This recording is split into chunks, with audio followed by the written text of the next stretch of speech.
Hey everyone, per your requests, I'm starting Sword of Coming, chapters 431 through 440 of the previous episode. In the bustling streets of Old Dragon City, Chun Ping'an and his new companion, the cross-dressing naturalist Lu Tai, find themselves cornered by a group of ruthless bandits. Among their pursuers is Ma Xian, a formidable martial artist, and a shadowy sword expert. When the tension peaks and the bandits move to strike, the seemingly unassuming Chun Ping'an unleashes his hidden prowess. With a display of terrifying speed and precise fist techniques, he dismantles the bandits, eventually forcing the sword expert to retreat. Following the skirmish, Lu Tai reveals his true identity and motives, having trailed Chun to observe his development. Despite their wary partnership, they eventually reach a fragile understanding. Chun later encounters the renowned sword Saint Song Yuxiao. After a dramatic turn of events involving hidden schemers and powerful cultivators, Chun is left to navigate the dangerous and complex political landscape of Old Dragon City. He spends his remaining time practicing his martial arts in seclusion, slowly uncovering the deeper secrets of his past and the true strength of his potential. If you're able to, please support me on PayPal to help me stay active. Thank you. Now let's get back to the story of Sword of Coming audio series. Chapter 441. Only the young boy in white existed in Zhong Qiu's eyes at this moment, and he said, "No one will interfere in our battle, so feel at ease and unleash your full strength." After saying this, he added, "However, if someone truly dares to attack you in secret, then I, Zhong Qiu, will definitely fight them to the death, regardless of whether they're Ding Ying or Yu Zheni." Chun Ping'an raised a hand and wiped the blood from the corners of his mouth. There was a bone-deep gash near his elbow, and there was also a gaping hole in the sleeve of his snow-white robe. This was the price for blocking Lu Feng's sword strike. This was also the first time that golden sweet wine had been damaged. Even though the immortal abilities of golden sweet wine were restricted in this world, it was still an incredibly tough robe at its core. From this, one could see just how destructively powerful Lu Feng's sword attacks were. Zhong Qiu started to walk forward after he finished speaking. His footsteps seemed slow, yet he was actually able to cover 7 to 8 meters with each stride. Moreover, his movements didn't radiate with any unnecessary aura. Zhong Qiu was the imperial preceptor of Southern Garden Nation, and also a widely renowned calligrapher and painter. It was necessary for each word and sentence he spoke to adhere to the rules and principles, and it was necessary for each punch and kick he threw to align with the laws. Those at the paramount level were either scholarly literati or martial arts grandmasters. Ding Ying looked down on all of the martial artists in the world, yet he made an exception for Zhong Qiu, whom he treated differently. There were naturally good reasons for this. Chun Ping'an stood still, not moving a single muscle. Zhong Qiu's casual approach reminded Chun Ping'an of Ding Ying's entrance into the Great Hall of the White River Temple back then. Chun Ping'an could only roughly sense the peerless disposition of the old man in the bamboo building in Downtrodden Mountain. The gulf in cultivation between them was far too great, so Chun Ping'an was naturally unable to fully make heads or tails of the old man's disposition. The martial Tao of Cui Chan's grandfather was far too profound, and even though he hadn't spoiled Chun Ping'an's growth due to training him so hard, Chun Ping'an was still receiving fewer benefits each time he advanced his cultivation after reaching the 4th tier. In terms of the unique auras of Ding Ying and Zhong Qiu, whereby they seemed to be one with the heavens, Chun Ping'an hadn't felt much about this during their first encounters. However, he had detected their uniqueness and was able to ruminate over some things after his second encounter with them. Zhong Qiu simply walked over just like that, not carrying a fierce and overbearing aura like Pink Vajra Ma Xian, not uncanny and scheming like Smiley Face, and definitely not bold and indomitable like Feng Qingbai. Zhong Qiu imperceptibly shrugged. He was dressed in an azure robe, and the mystical movements of his shoulders were much like rolling clouds gliding past an ancient pine. His punch arrived in front of Chun Ping'an, with not a single drop of fist aura seeping out of his body. There was no rushing wind, nor was there a thunderous rumble. Zhong Qiu's punch was far too strange, so much so that Chun Ping'an experienced a rare moment of hesitation, unsure of whether he should use the deity drumming technique to aim for a quick and decisive victory, or use a defensive fist technique that paralleled a technique from the proper sword scripture.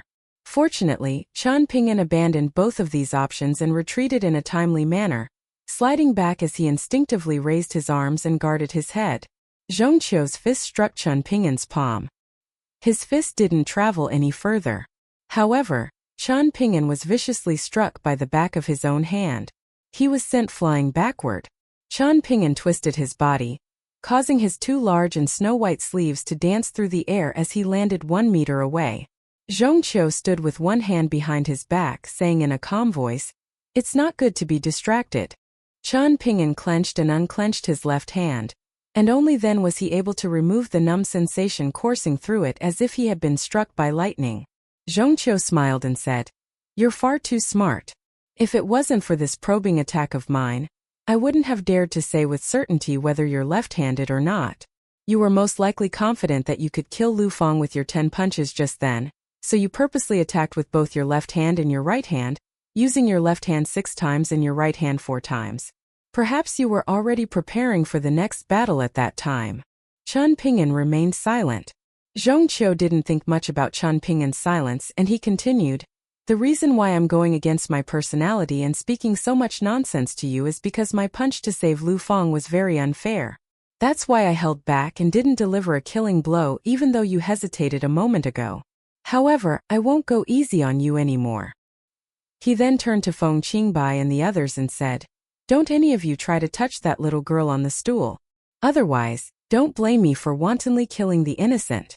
Chen Pingan arrived behind Zhongqiu in a flash, drawing his arm back before throwing a punch as swift as an arrow at the back of Zhongqiu's head.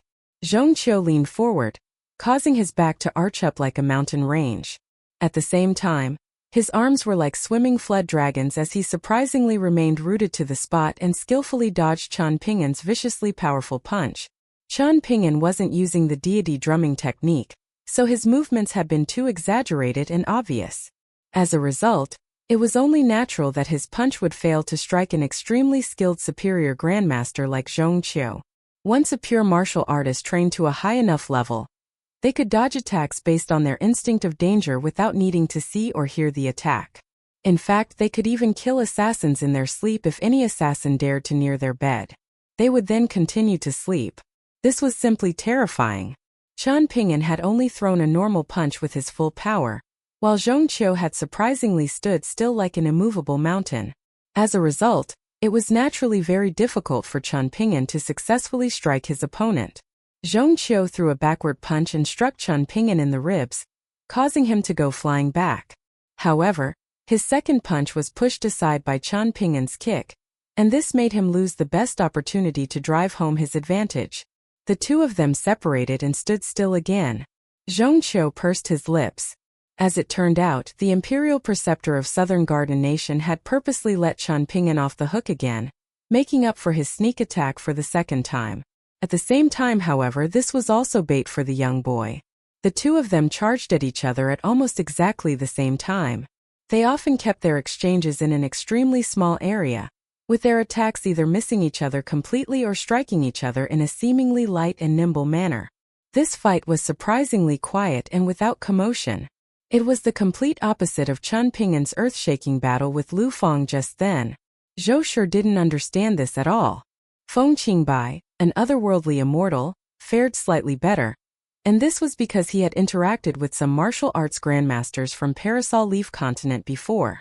A truly magnificent punch would be like a boulder thrown into a lake when it struck, with the ripples causing external injuries that then triggered internal injuries. Zhongqiu had once thrown a single punch and caused a martial arts grandmaster known for his tough physique to become so wounded that he had to stay in bed for several years.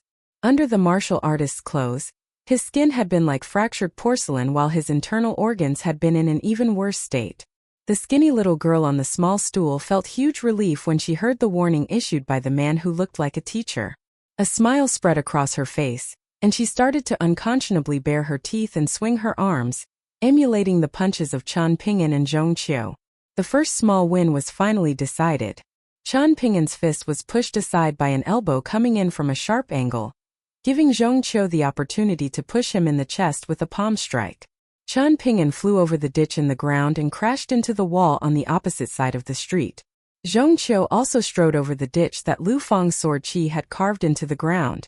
However, Chen Pingan wasn't incapacitated like the Peepa woman or Lu Feng. and he shrugged and caused the fractured rocks around him to crumble and fall with a rustle. He was just about to make a move, yet Zhong Qiu's punches suddenly became much quicker than before, with one punch following the next in a furious flurry. He threw 10 punches at Qian Pingyan in the blink of an eye, 6 punches with his left hand and 4 with his right. Zhong Qiu was imitating the deity drumming technique, down to the number of punches with each hand and the order in which they were unleashed. Even stranger than this was the fact that the tall wall didn't shatter even after Zhong Qiu finished throwing his 10 punches. Qian Pingyan was still embedded in the wall. However, Qian Pingyan didn't remain there and wait for defeat. He was far too familiar with the deity drumming technique, and his exchanges with Zhong Qiu had also allowed him to roughly understand his opponent's attack patterns. Thus, he was able to block 4 of Zhong Qiu's 10 punches. In other words, he was still struck by 6 forceful punches, causing blood to seep from the corners of his mouth. This was especially the case with Zhong Qiu's last punch, which caused Qian Pingyan's body to bounce inside the wall. Even though this was Zhong Qiu's first time imitating the deity drumming technique, his punches were still relaxed and orderly. He was just about to repeat the 10 punches again, yet it was at this instant that he immediately retreated several steps before retreating yet again, jumping backward over the ditch in the ground. As it turned out, Qian Pingyan's body had bounced slightly forward in the wall the moment that he had appeared to reach complete exhaustion. Zhong Qiu's hairs had instantly stood on end, and he didn't need to think or hesitate before he voluntarily abandoned his significant advantage and fell back in retreat. Zhong Qiu was extremely alert at this moment. He had still underestimated the young boy's ability to endure pain, and this miscalculation had almost caused him to suffer immensely. Qian Pingyan felt a slight sense of disappointment. He had only been a hair away from successfully throwing a punch using the deity drumming technique. Now, however, he had endured Zhong Qiu's 10 punches for nothing. Qian Pingyan nimbly jumped out from the wall and slowly walked toward the ditch. Zhong Qiu couldn't help but chuckle. He had imitated Qian Pingyan's fist technique, so Qian Pingyan was now imitating his manner of walking? However, Zhong Qiu quickly narrowed his eyes. The fist stance that he had comprehended and created had no relation to other types of fist techniques. Instead, he trained his back as if it were a mountain, his shoulders as if they were flowing water, his elbows as if they were eagle beaks, and finally his hands and fists to complete this stance, allowing him to strike in one fluid and natural motion. Once Zhong Qiu comprehended this stance and continued to temper it, he would become like a large mountain firmly rooted in the ground. Regardless of how ferocious and exquisite his opponent's fists and swords were, they would always be fighting against Zhong Qiu's entire body, spirit, and soul. This was a fist stance that Zhong Qiu had privately named Mountain Peak. He was very proud of this fist stance, and it was very likely that even external martial arts superior grandmasters like 8-armed deity Shui Yuan wouldn't be able to understand the true essence of this fist stance, even if they were allowed to stand there and observe it again and again. Imitating its form wouldn't be difficult, but imitating its aura would be impossible without several years of diligent study. However, Zhong Qiu was astonished to discover that Qian Pingyan had already managed to emulate some of his fist stance's aura. The two of them faced off against each other once again, separated by the deep ditch in the middle of the street. In a rare sight, Qian Pingyan took a deep breath before actively speaking to his opponent during battle, asking, "Does your fist stance have a name?" Zhong Qiu nodded and replied with a chuckle, "It's called Mountain Peak. I was young and ambitious when I comprehended this fist stance, and I felt like I could definitely reach the peak of the world if I continued to perfect it. However, I was too lazy to modify it in the end. Of my 10 direct disciples, most of them are unable to perform the fist stance as well as you even after practicing it for 20 to 30 years. This is even though you've only taken a few casual glances at it. As expected of an otherworldly immortal." Qian Pingyan suddenly smiled and said, "The first fist technique that I practiced was called the mountain shaking fist." Zhong Qiu also smiled and said, "Is my fist stance indomitable like the mountains? Or will your fist technique succeed in shaking the mountains? Let's give it a try." Zhong Qiu took a single step backward and bent his knees slightly, raising one hand high up with his wrist slightly bent forward as if he were holding something in his palm. Meanwhile, he clenched his other hand into a fist and rested it in front of his body. Even though he remained still, Zhongqiu's aura still made the onlookers in the street feel stifled as if a heavy downpour were about to descend. This was the first time that Zhongqiu properly and genuinely assumed his fist stance. Chen Ping'an's mind was as calm as a tranquil pond. He had wandered around for a long time while trying to find the observing Dao temple in the capital of Southern Garden Nation, and he had spent so much time and effort that he had eventually stopped practicing fist techniques and sword techniques for a while. He had come across many people and matters during this time, and some of these things were trivial matters that he didn't need to pay any heed to. However, there were also some matters that he hadn't paid attention to during the time, but they now provided him with inspiration during his fight against Zhongqiu, allowing him to unleash his accumulated knowledge at once. When Chen Ping'an had first settled down in that courtyard, he would often walk past a neighboring martial arts school. Out of boredom, Chen Ping'an had silently sat in the shadows away from prying eyes and secretly observed the training of those so-called martial artists. At least this was how the commoners in the streets viewed them. The person running the martial arts school was an old man, and all of his disciples treated him as if he were a deity. Apart from holding back as he taught them standing meditation, footwork and fist stances, he would also recount his magnificent feats in the cultivation world from when he was young. In Chen Ping'an's eyes, however, the old man's fist techniques had truly been abysmal. Chen Ping'an had quickly left in silence that time. Afterward, after having no success with finding the observing Dao temple, Chen Ping'an had gone to the martial arts school again, this time to relax his mind. While observing his pupils practice standing meditation, the old master had walked around with his hands clasped behind his back and expounded some seemingly profound yet fundamentally hollow martial arts principles. For example, how the movement of one branch could trigger the swaying of 100 branches, and how internal martial artists didn't rely on sound and vision, and instead focused on detecting the flow of energy. Only then could one reach a state of mastery. The old master had also mentioned how one's tendons and bones needed to be relaxed, and how one's skin and hairs needed to be sensitive and brimming with spiritual qi. He claimed that someone had launched a sneak attack on him from behind before, yet he had purely relied on his instincts to spin around and throw a punch, leaving the attacker half dead. Chen Ping'an had found this quite funny, yet the old master had then done something that he had never seen before. This was also the first time that he had felt a sense of increased respect toward the old master. The old master had told a new pupil, a young man, to stand still. He had then ordered 2 other pupils to grab his arms and pull them taut. Another 2 disciples had been told to squat on the floor and grab his knees, holding him still. Afterward, the old master had started to straighten his pupil's spine. He hadn't been doing this in a perfunctory manner, and he had genuinely smoothed out his pupil's spine starting from his neck all the way to his tailbone. In the cultivation world, this process was called examining the dragon, something that didn't discriminate between internal or external martial artists. In the end, the old master had suddenly pressed down on his pupil's tailbone in a gentle yet strong manner, causing his pupil to shudder and have his hair stand on end like a forest of upright trees. The young pupil's shudder had caused the 2 senior brothers holding his arms to sway and take a step forward. Meanwhile, the 2 senior brothers holding his legs had only swayed slightly.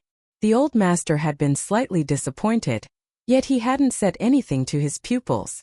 Only if all 4 pupils holding the limbs of the young pupil had been dragged forward could the young pupil be considered a martial arts talent.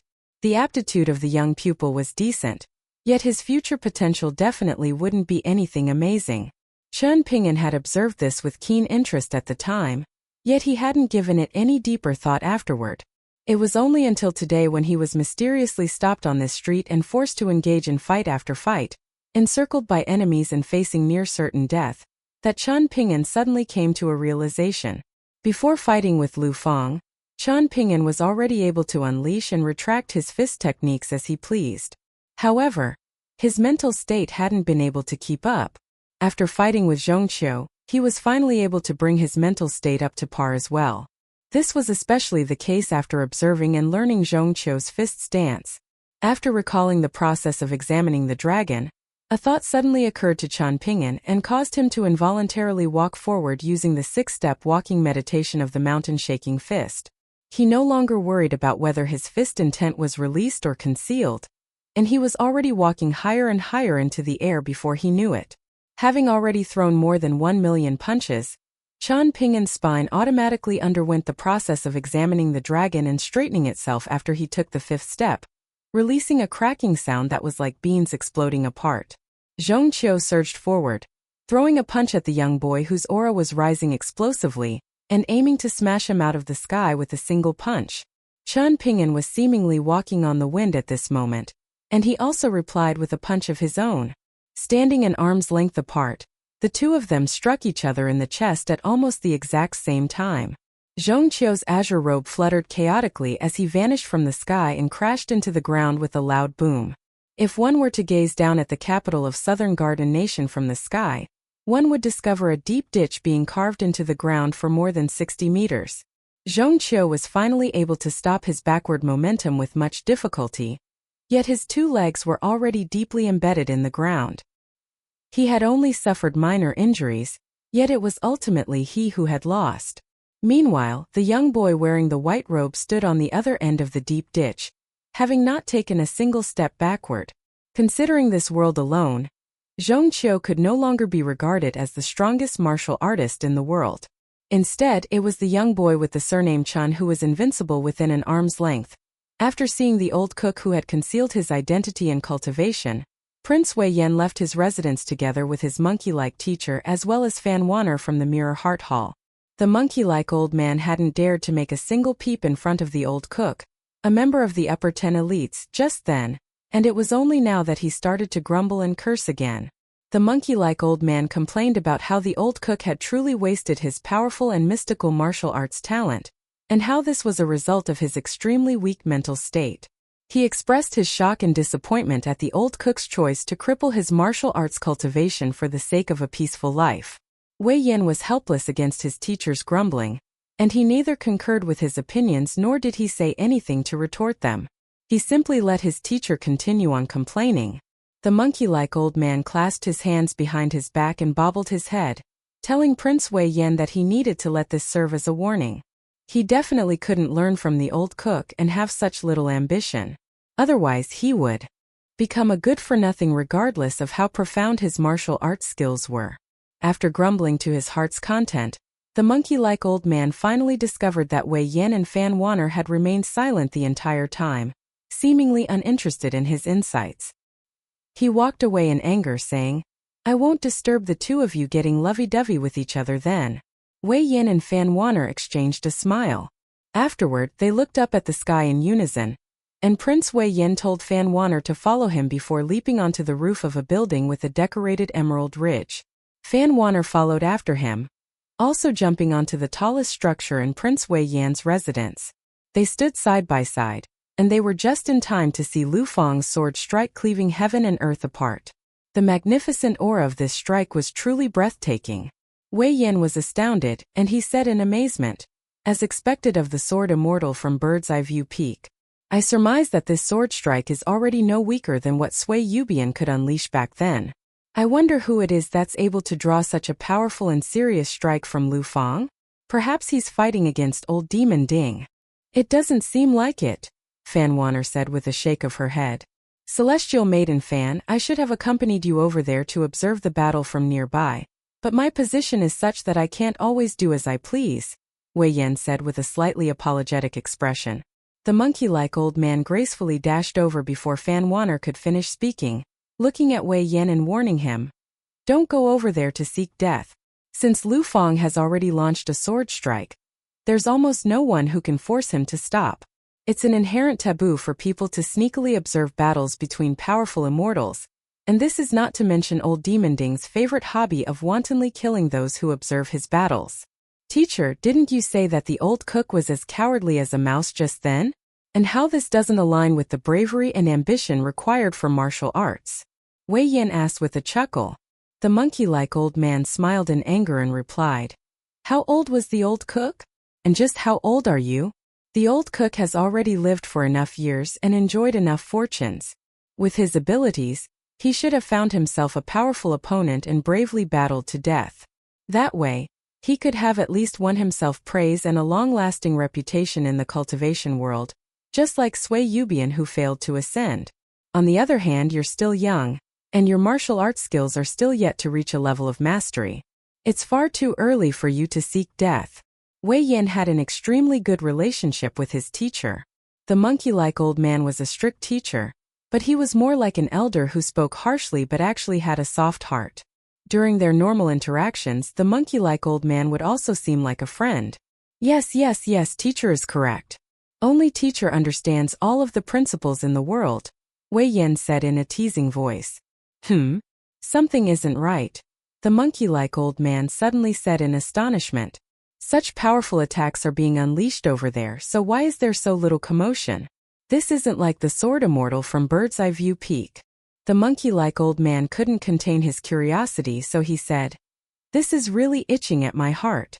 I'm going to head over to take a look." With a few bounds across the apexes of the roofs, the monkey-like old man had already jumped more than 30 meters away from his initial position. In the end, he became a small black dot in the distance.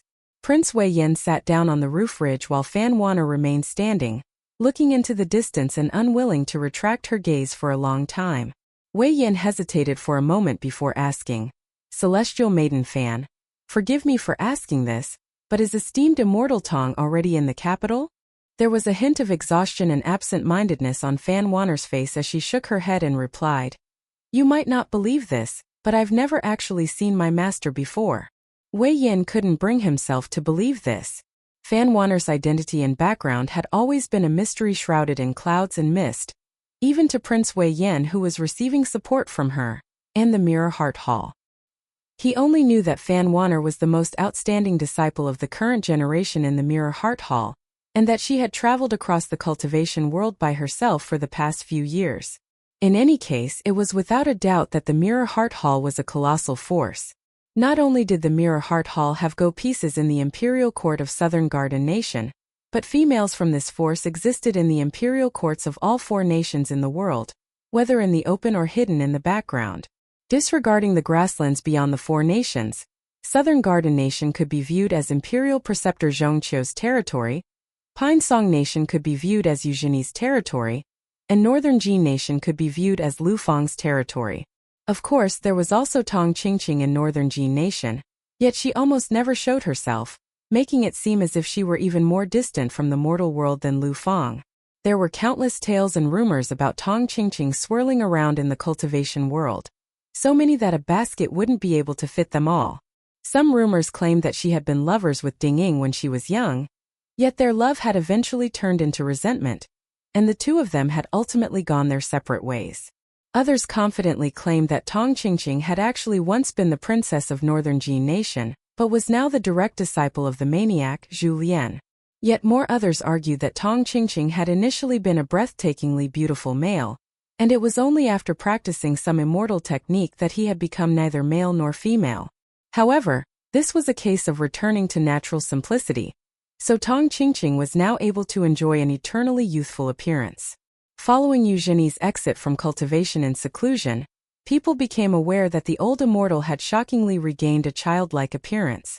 Thus, some people started to speculate whether Tong Qingqing had also reverted to a childlike form, stripping the world of a stunning beauty. However, Prince Wei Yan didn't believe any of these rumors. Fan Wanner turned to Wei Yan and explained with a smile, "I was born in a poor family in Pine Song Nation, but a senior sister traveling around the world saw potential in me and took me in as a disciple in place of her master, bringing me to the Mirror Heart Hall. I was only 6 at the time, so I didn't understand anything and simply bowed 3 times to the painting of my master in that pavilion. That was considered the ceremony for me to become her official disciple." The Mirror Heart Hall has a precious collection of many secret scriptures left behind by otherworldly immortals, and my white ape sword carrying technique is one of them. It can't be considered a martial arts technique originating from the Mirror Heart Hall. Fan Wanner smiled wryly and continued, "Perhaps I'm the person who wants to see Tong Qingqing the most." After saying this, however, Fan Wanner laughed before bringing her palms together and lowering her head, saying in repentance, "Please don't condemn me for directly uttering Master's name." Wei Yan was amused by Celestial Maiden Fan's rare display of childishness, so he was naturally reminded of that night when she had walked along the bridge and smacked the heads of those stone lions. Compared to Celestial Maiden Fan from the Mirror Heart Hall, Wei Yan was more fond of the Fan Wanner right now. A spy from the prince's residence arrived on the steps below them at this moment, so Wei Yan gracefully jumped down before returning to the roof a short while later. His expression was solemn as he explained, "The Reverend's pagoda is starting to cause trouble again. The ranking that they came up with is spreading around like wildfire already. I'm afraid that everyone in the capital is already aware of the newest upper 10 elites."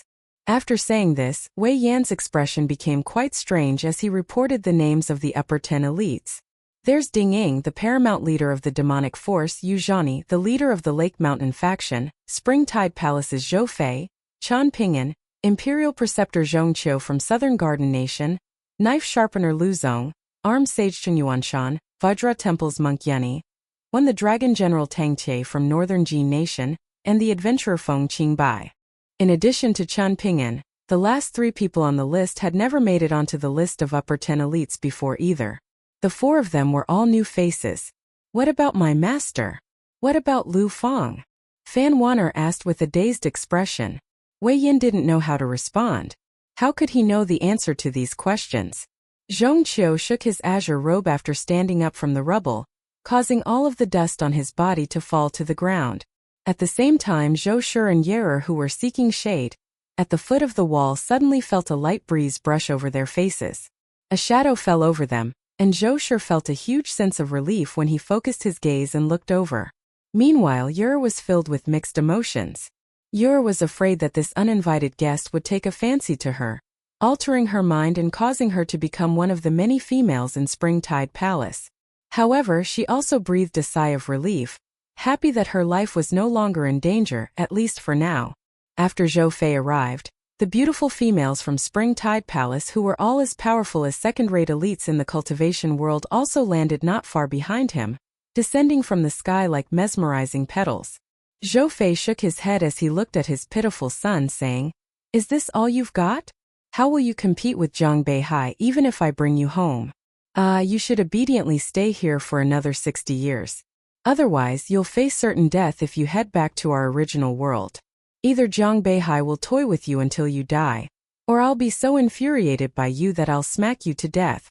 After the next 60 years pass, I'll come here to bring you back if you manage to rank inside the top 3 of this lotus flower-blessed land.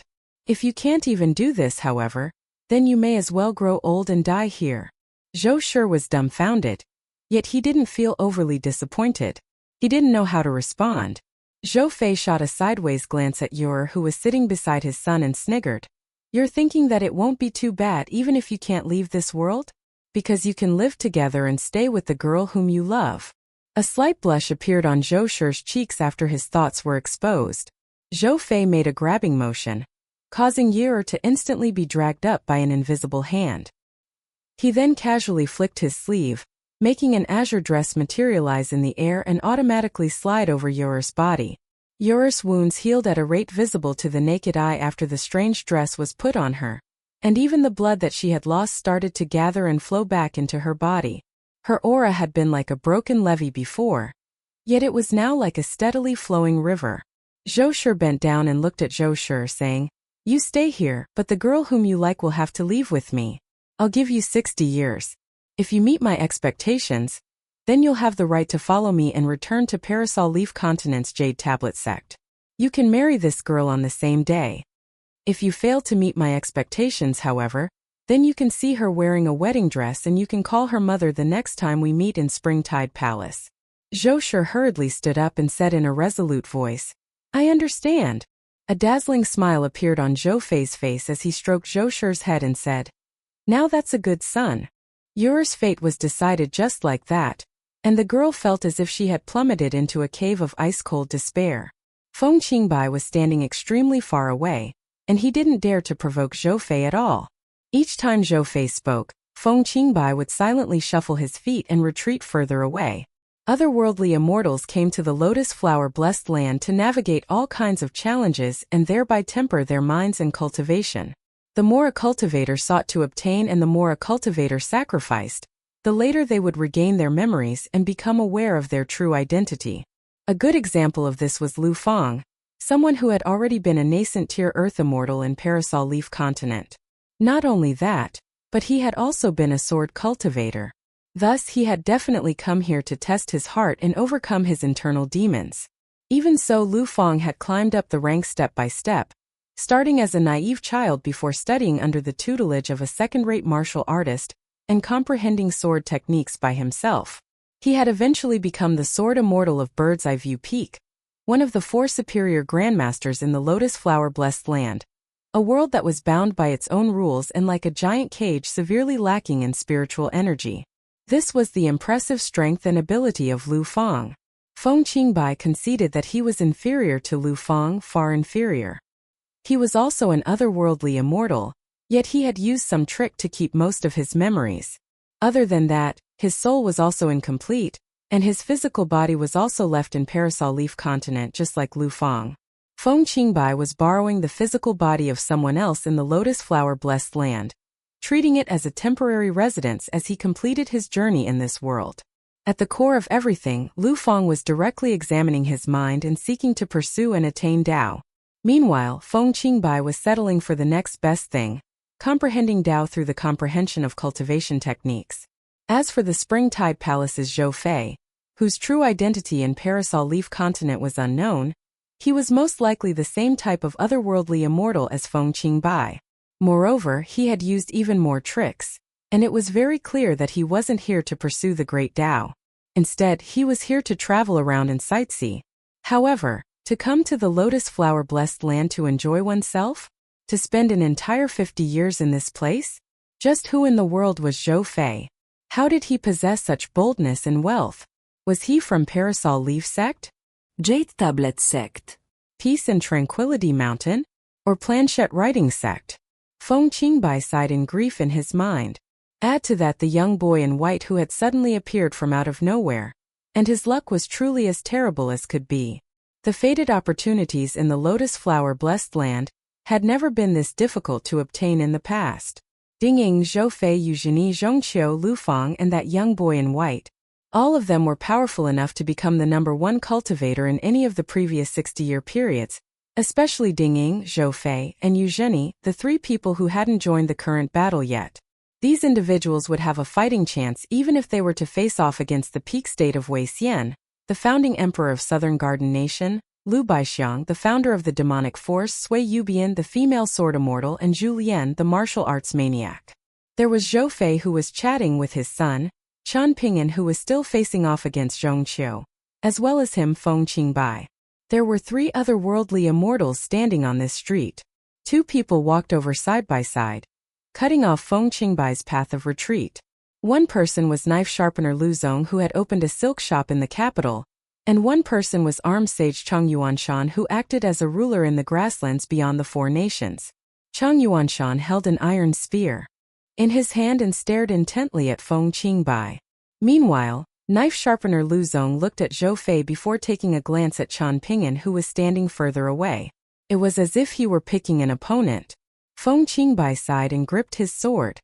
He was feeling a massive headache right now, and this was because he would genuinely die here if his powerful backer failed to show up in a timely manner. Even if his backer didn't come, he would be content as long as his good friend came. Feng Qingbai's eyes lit up, and an understanding smile spread across his face. A man wearing a black robe and exuding an elegant aura walked over from the distance, a long saber hanging by his hip. Feng Qingbai smiled and waved at him, saying, "Brother Tang, you're finally here." The middle-aged man nodded in greeting. The newcomer was Dragon General Tang Tie, a pillar member of Northern Jian Nation. He was the most powerful general in the world, yet he seldom led the charge during battles. People only knew that this general had come from a powerful clan and was extremely fond of using sabers.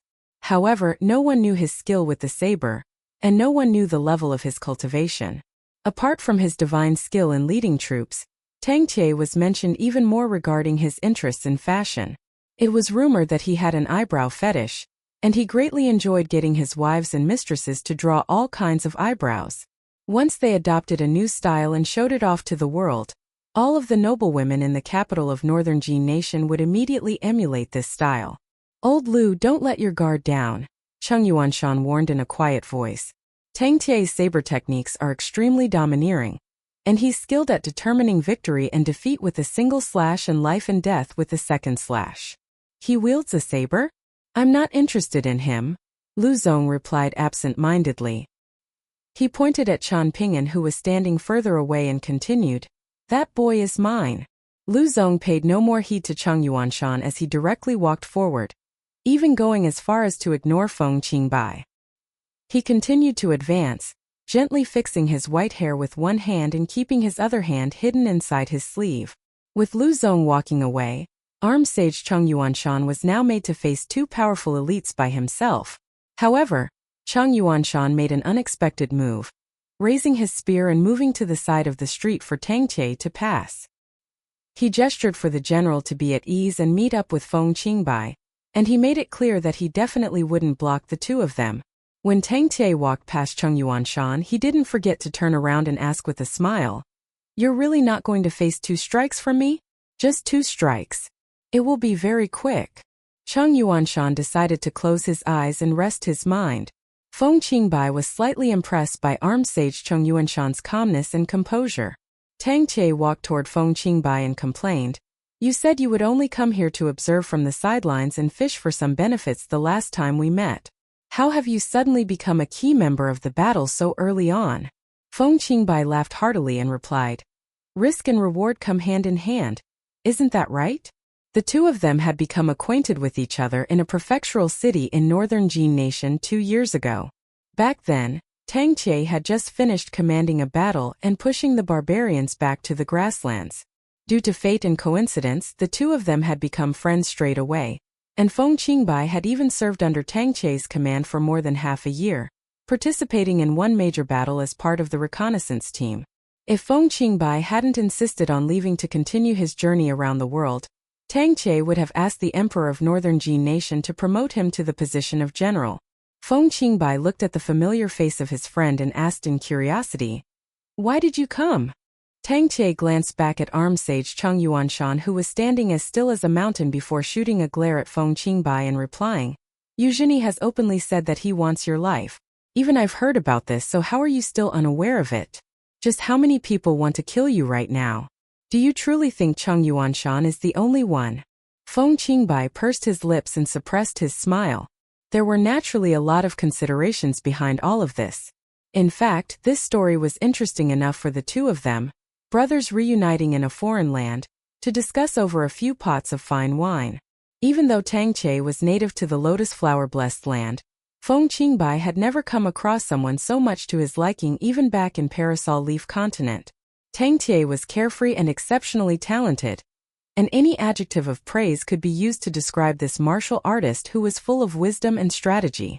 Writing essays was a small matter, and the cultivation world was only SOSO. On the other hand, the study of strategies was profound, and the art of war was the essence of martial arts. This was Tang Che's opinion.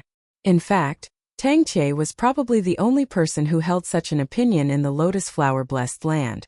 Feng Qingbai decided to deliberately mystify things, smiling and saying, "As long as Brother Tang doesn't covet my head." Before he could even finish speaking, however, a sheet of snow-white saber aura instantly filled the sky and blotted out his vision. Feng Qingbai felt nothing but confusion in the last moment of his life. The otherworldly immortal was immediately cleaved into two, with the two halves of his corpse crashing toward the walls on the opposite sides of the street. Tang Che slowly sheathed his saber. This saber was none other than Refiner, the demonic saber that had gone missing for many years. It was one of the 4 greatest fated opportunities in the world, equal in standing with the silver-colored lotus flower hat on Ding Ying's head, the azure dress in the capital of Southern Garden Nation, and the golden arhat body in White River Temple. There was neither joy nor sadness on Tang Che's face as he murmured to himself, "I only just learned of the fact that you entered the ranks of the upper 10 elites when I was traveling here a moment ago. You were ranked 10th, the last on the list. Not only that, but I surprisingly made it onto the list as well, ranked 9th. Feng Qingbai, you probably thought that you could survive until the end because you had a private and honest conversation with Eugenie before. Your belief was indeed correct, and I indeed hurried over here to save you. However, you shouldn't have ranked 10th and I shouldn't have ranked 9th. Us two brothers shouldn't have entered the list of upper 10 elites together." Tang Che sighed softly and remarked, "Otherworldly immortals can also die, huh?" He retrieved the sword from the ground and tied it to his hip. Whether intentional or not, Tang Tie showed a weak point at this moment. Almost not a single top-notch elite in the world had witnessed Tang Tie's saber skills before.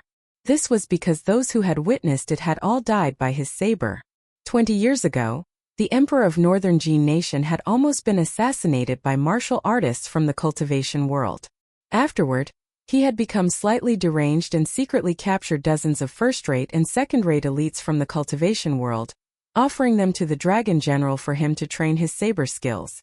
This severely weakened the cultivation world of Northern Jian Nation, with too few elites from the younger generation to inherit the skills and power of the previous generation. Elsewhere, Lu Feng had remained on Bird's Eye View Peak the entire time and hadn't involved himself in any worldly matters. As for the Mirror Heart Hall, this force was focused on infiltrating the imperial court of other nations, making it abundantly clear that their ambition was to have influence over officials and territories instead of the cultivation world. The Mirror Heart Hall never interfered with conflicts and revenge killings in the cultivation world of Northern Jian Nation. Tang Tie commanded more than 100,000 of the most elite soldiers in Northern Jian Nation, and during his spare time, he liked to draw eyebrows for his beautiful wives and mistresses. His life was as carefree and unfettered as could be. Exactly like Cheng Yuanshan had said just then, Tang Tie had only mastered 2 saber strikes after all this time. One strike was all-conquering and one strike was a swift counterattack. Because of this, first-rate elites weaker than Tang Tie would face certain death if they were to fight against him. Meanwhile, grandmasters only slightly stronger than Tang Tie would also face grave danger against him. However, it was a shame that armed sage Cheng Yuanshan didn't charge forward and recklessly take advantage of Tang Tie's weak point. Instead, the old man silently fell back in retreat. It wasn't the case that he was too weak to fight against the dragon general from Northern Jian Nation.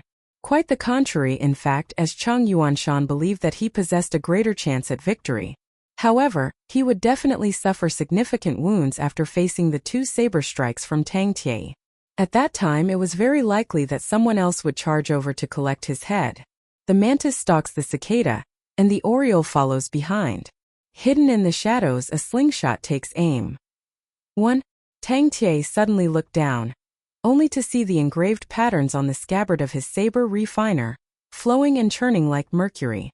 There was a faint 5-colored glow, and this soft glow flowed up the hilt of his saber before traveling across his palm and spreading across his shoulders and neck.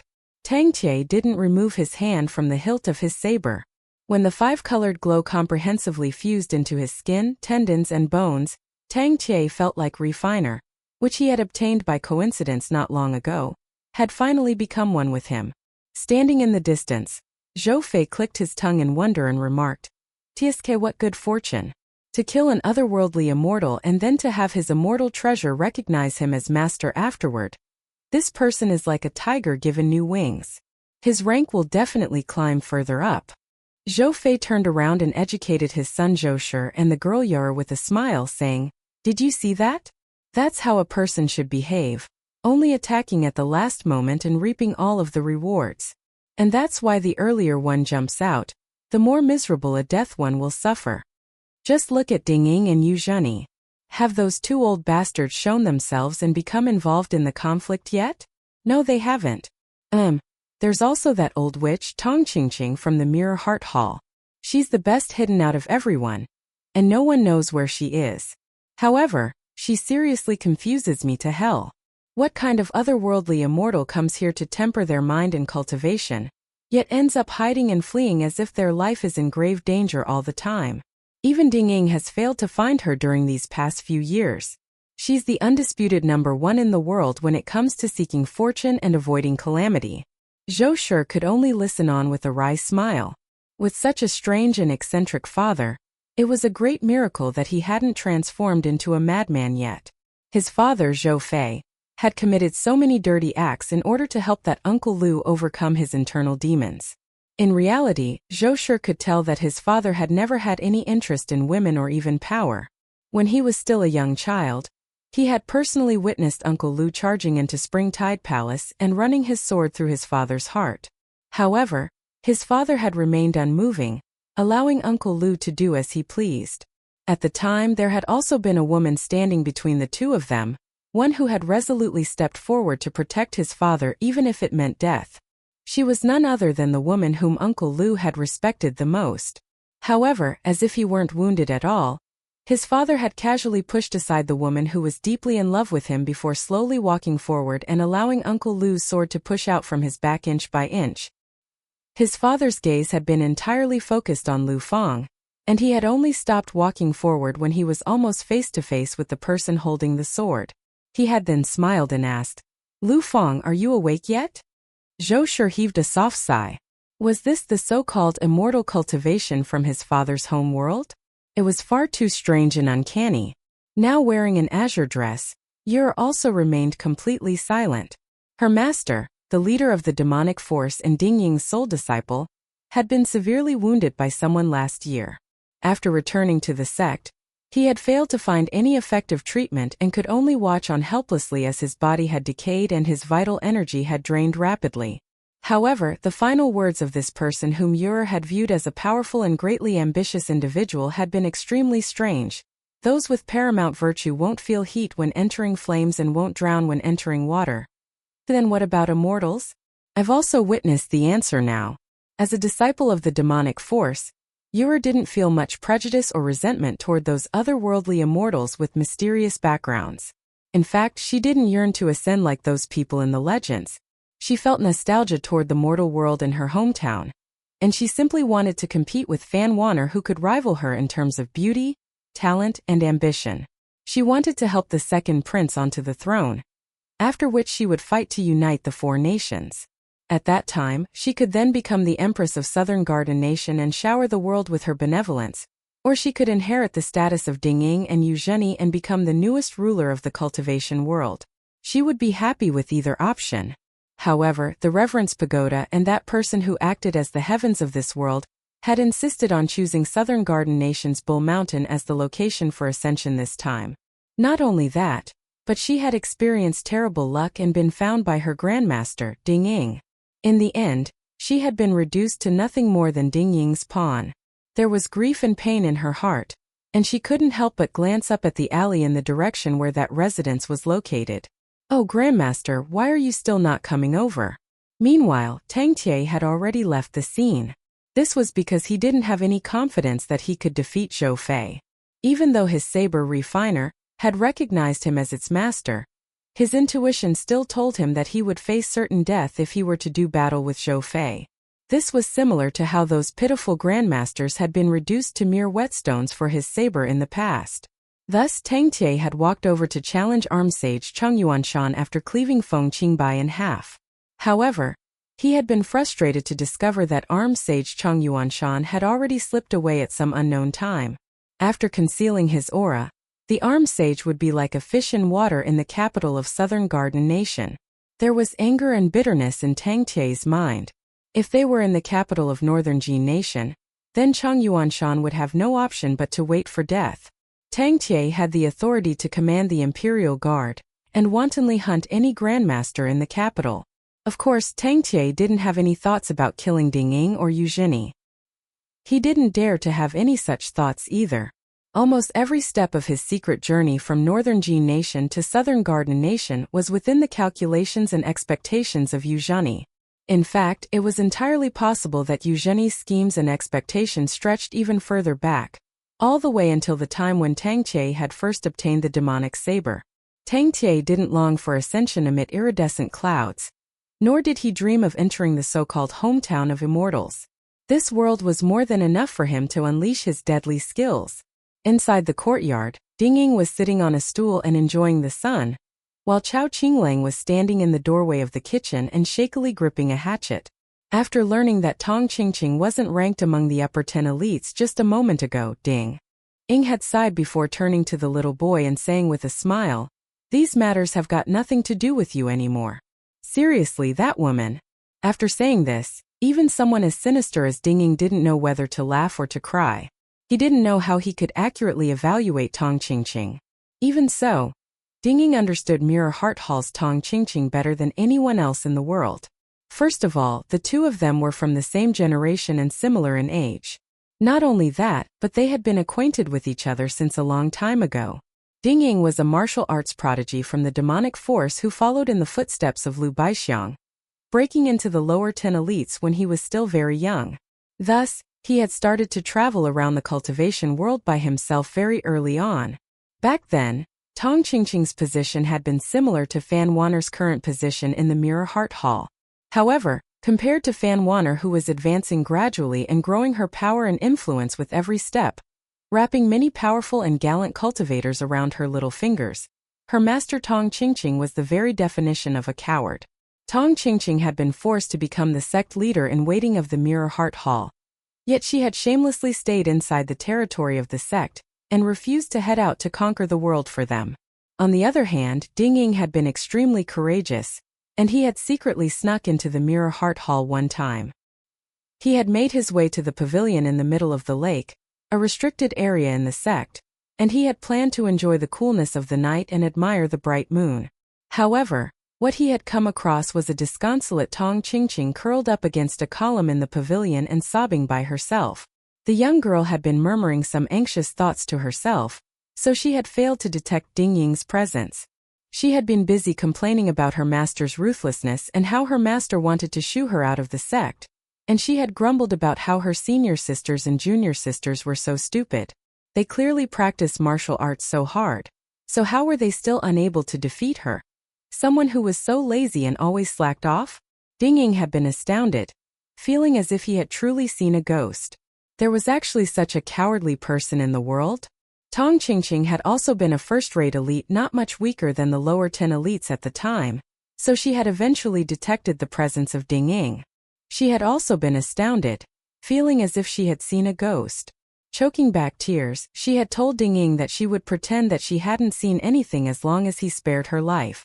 Tong Qingqing was naturally a stunning beauty. In fact, she was even more beautiful than her disciple, Fan Wanner, and Empress Zhou Shuzhen from Southern Garden Nation. After all these years, however, what Ding Ying remembered the most clearly was still Tong Qingqing's expression, the tears in her eyes, how she had bit her lips, and how she had timidly begged him like a young deer begging a saber-wielding woodsman deep in the forest. Ding Ying had been completely absorbed in martial arts ever since his youth, and he had never been interested in romantic relationships with women. He hadn't felt any romantic attraction toward Tong Qingqing either. However, he genuinely couldn't forget her personality, nor could he forget her expression in the pavilion at that time. There hadn't been any commotion afterward, and Ding Ying had stolen a secret text from the Mirror Heart Hall's scripture library before silently fleeing into the distance. After Ding Ying left, Tong Qingqing had been so terrified that she had immediately run back to her own courtyard, too afraid to even raise the alarm. Afterward, Ding Ying had become more and more famous, especially after he had snatched the silver-colored lotus flower hat in that chaotic battle in Southern Garden Nation 60 years ago. He had become the strongest individual in the world, and he had learned many more secrets in the following years after killing a dozen or so otherworldly immortals. During this time, Ding Ying had coincidentally come across Tong Qingqing again. Perhaps too ashamed to keep hiding in the Mirror Heart Hall, she had finally entered the cultivation world and started to travel around. However, everything had gone against her, and her stunning beauty had resulted in her being captured by the leader of the Weapon Talisman faction, one of the 3 demonic forces. If it weren't for Ding Ying coincidentally passing by and saving Tong Qingqing, it was very likely that this beautiful celestial maiden would have become that fat pig's exclusive property for sexual gratification.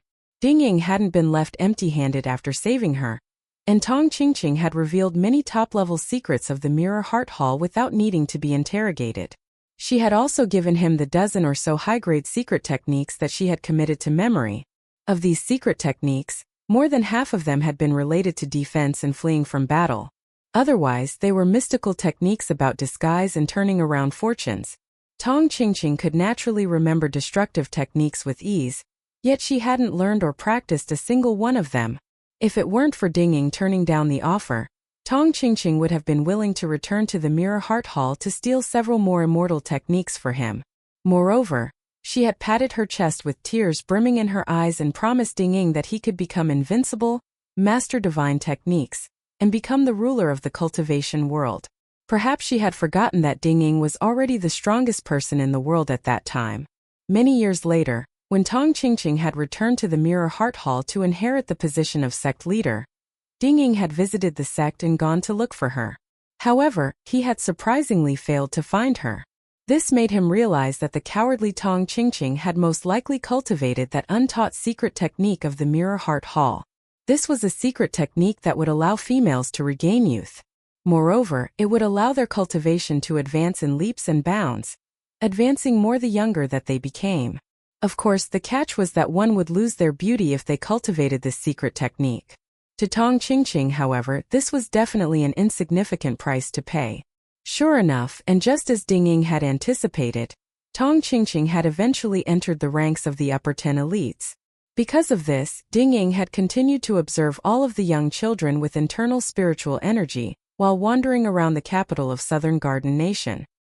He had come across 6 or 7 such children, yet none of them had been Tong Qingqing. Interestingly enough, though, these children wouldn't necessarily become first-rate elites if they practiced martial arts. However, they would definitely advance in leaps and bounds if they practiced immortal cultivation techniques. Ding Ying naturally wasn't interested in training these little girls and turning them into the next Yu Zhini or Zhou Fei.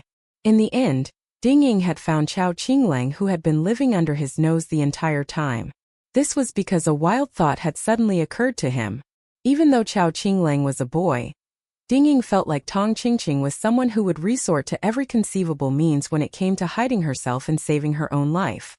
Add to that all of the strange secret texts in the Mirror Heart Hall, especially those immortal techniques that pertain to the transfer of souls, and it was entirely possible that Tong Qingqing was hiding in the body of Chao Qinglang. Meanwhile, she could casually hide her physical body somewhere else. The heaven was boundless and the earth was large. Yet it would still be very difficult for someone to disguise themselves without leaving a trace. However, what about a dead person? They would naturally be far more difficult to find. However, everything was turned on its head by the updated list of upper 10 elites. Tong Qingqing was surprisingly not on the list. In other words, Tong Qingqing definitely wasn't in the body of a young child at this moment. It was abundantly clear that the cowardly Tong Qingqing knew that Ding Ying, someone who was very familiar with her personality, would come here to look for her. After entering the ranks of the upper 10 elites last time, she had very likely reversed the immortal technique and increased her age, causing her cultivation base to fall and therefore removing her from the updated list of upper 10 elites. In any case, Ding Ying was confident that the previous list of upper 10 elites had been altered by Zhou Shuzhen, the current leader of the Reverence Pagoda. This was because Zhou Shuzhen, also the Empress of Southern Garden Nation, was at the same time a disciple of the Mirror Heart Hall. However, Zhou Shuzhen couldn't alter the rankings on the final list of upper 10 elites. This was because the person who acted as the heavens had the final say regarding this matter. It was because of this that Tong Qingqing had left some traces. Ding Ying roared with laughter as he sat in the courtyard. He was very curious about Tong Qingqing, an extremely unique type of otherworldly immortal that he had never come across or even heard about before. Just what kind of person was she in the outside world? As for Tong Qingqing's current identity and where she was sneakily hiding right now, Ding Ying was already no longer interested in this. After all, things were already interesting enough as they were. Ding Ying wouldn't mind even if he guessed wrong this time, and allowed Tong Qingqing to achieve victory over him. What Ding Ying desired was at least 80% of this world's martial fortune. Using this, he would ascend with his pure physical body, and achieve a feat that no one had ever achieved in history, and no one would ever achieve in the future. He would go even further and higher than Zhu Lian and Sui Yubian. He was going to achieve victory over that person, the so-called heavens of this world. At the very least, he needed to force that person to break his own rules and personally descend to this world to kill him. That way, Ding Ying could also die without any regrets. Ding Ying turned around and glanced at the window before smiling and saying, "Don't worry, I'll let you free in a moment. However, you'll only be able to watch your master dying and losing his cultivation at that time. I hope that you manage to find his reincarnation in the future. That way, you can accompany him as he fights for the next opportunity in another 60 years. That's all there is to it." Chan Ping'an stood on the edge of the deep ditch, his sleeves fluttering even though there was no wind. Knife sharpener Lu Zong walked toward Chan Ping'an, paying no heed to armed sage Cheng Yuanshan and the unexpected incident between Tang Ti and Feng Qingbai. Lu Zong was extremely single-minded, and he ranked in the top 3 in the world on this measure. Yu Zhini had reached this conclusion a long time ago. Even so, Eugenie had once left the territory of his Lake Mountain faction and paid a visit to Lu Zong, persuading him to abandon his knife and explaining that his martial arts potential would only grow if he did this. However, Lu Zong hadn't agreed, saying that his knife was his wife. He naturally couldn't abandon it, as it would be immoral to abandon his wife who had accompanied him through deadly and dangerous times. Known for his solemn and unsmiling nature, Eugenie had laughed heartily upon hearing this, even going as far as to drink with Lu Zong in a rare display. Only then had he bade farewell. This wasn't some questionable rumor spreading around the cultivation world. Instead, this was something personally recounted by one of Eugenie's direct disciples. Knife sharpener Lu Zong was sometimes good and sometimes evil, and this was reflected in his reputation, which was neither good nor bad. He never killed innocent people for no reason, yet those who died at his hands would often suffer very miserable deaths. The more powerful his victim was, the more brutal and harrowing their death would be. In fact, the sight of their corpses would cause people to heave. Zhong Qiu had already walked back to the street. He, Chan Ping'an, and Lu Zong were each standing in a corner. Zhong Qiu smiled and said, "I haven't finished fighting with him yet. Lu Zong, you can wait until we finish before you draw your knife. As for whether you'll fight with me or fight with him at that time, it's still too hard to say right now." There was a fervent expression in Lu Zong's eyes as he started to habitually grind his teeth in a similar manner that he would sharpen his knife. He always did this before drawing his knife to kill his opponent, and it was something that appeared incredibly uncanny and terrifying. Lu Zong pondered for a moment before replying, "That's fine by me, as long as the two of you don't blame me for taking advantage of you in a weakened state and possess the confidence to survive until the end. If you don't, however..." He pointed at Chan Ping'an and continued, "Then Imperial Preceptor Zhong can leave right now. You can leave this person to me. I've still yet to disembowel an otherworldly immortal." Lu Zong genuinely admired the Imperial Preceptor of Southern Garden Nation, someone who lived in the same city as him. He had frankly expressed this sentiment to armed sage Cheng Yuanshan in his silk shop not long ago as well. Zhong Qiu pointed at the tattered azure robe he was wearing and asked with a faint smile, "Do I look like I'll be willing to retreat?" Lu Zong sighed and said, "All right then. I'll wait for the two of you to finish first. Zhou Fei is also an otherworldly immortal, so why don't you kill him?" Zhong Qiu asked. Lu Zong shook his head and replied, "I'm not a fool. This young person is the same as you, so I'll definitely be able to strike flesh with each swing of my knife. It will definitely feel very satisfying. However, Zhou Fei has mastered all kinds of demonic techniques, so who knows whether his corpse will vanish after I kill him. After I put my life on the line and exhaust so much effort to kill him, what will I do if I wind up empty-handed? I definitely won't take the risk." Zhong Qiu shook his head in exasperation. Chan Ping'an ignored knife sharpener Lu Zong, instead raising an arm and gesturing with an open hand, signaling to Zhong Qiu that they could continue their battle. Lu Zong faltered for a moment before stomping his foot, exclaiming, "Oh my, what a dashing appearance and attitude! It's such a shame that this old man isn't a young girl. Otherwise my heart would also flutter for you. Oh, I can't. If I allow you to travel through the cultivation world, then won't you end up ruining the lives of tens upon hundreds of beautiful girls? You deserve to die, you truly deserve to die. I was right to pick you instead of Zhou Fei." However, both Zhong Qiu and Chan Ping'an had seemingly calmed their minds and entered a state of meditative doubt already. They were seemingly unfazed and oblivious to Lu Zong's words. Lu Zong suddenly stopped speaking. This was because he was standing the closest to Zhong Qiu and Chan Ping'an right now, and he had strangely heard the sound of dripping water for some reason. In the next moment, a burst of violent wind surged over and caused Lu Zong's robes and hair to flutter in a chaotic manner, even though he remained rooted to the spot. As it turned out, Zhong Qiu had exchanged a punch with that young boy, causing a wave of powerful fist aura to explode into the surroundings. Dust and debris swirled around the two people, and fractured pieces of the bluestone street also shot all over the place. Lu Zong raised a hand and swatted away a piece of rock that was shooting toward him like a bolt from a crossbow. He widened his eyes and stared intently at the battle, not willing to miss a single detail. This was very impressive. The battle between these two people was truly going to shatter the earth. Zhong Qiu was dressed in azure and Chan Ping'an was dressed in white, And the two of them were moving so fast at this moment that they were like a wisp of azure smoke and a trail of white mist. Their battle was seemingly turning the world upside down. They were engaged in deadly close-quarter combat, never moving more than 3 meters away from each other.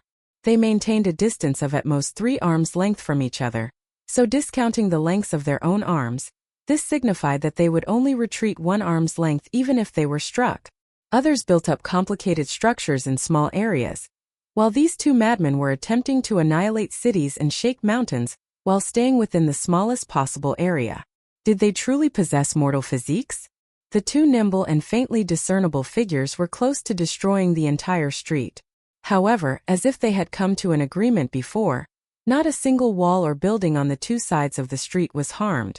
Their ability to control their fist intents had truly reached a mystical and pinnacle level. Around 15 minutes later, Zhou Fei suddenly slapped his forehead and exclaimed, "Why, Zhongqiu, you're intent on causing trouble, aren't you? Bah, I'm going to leave now.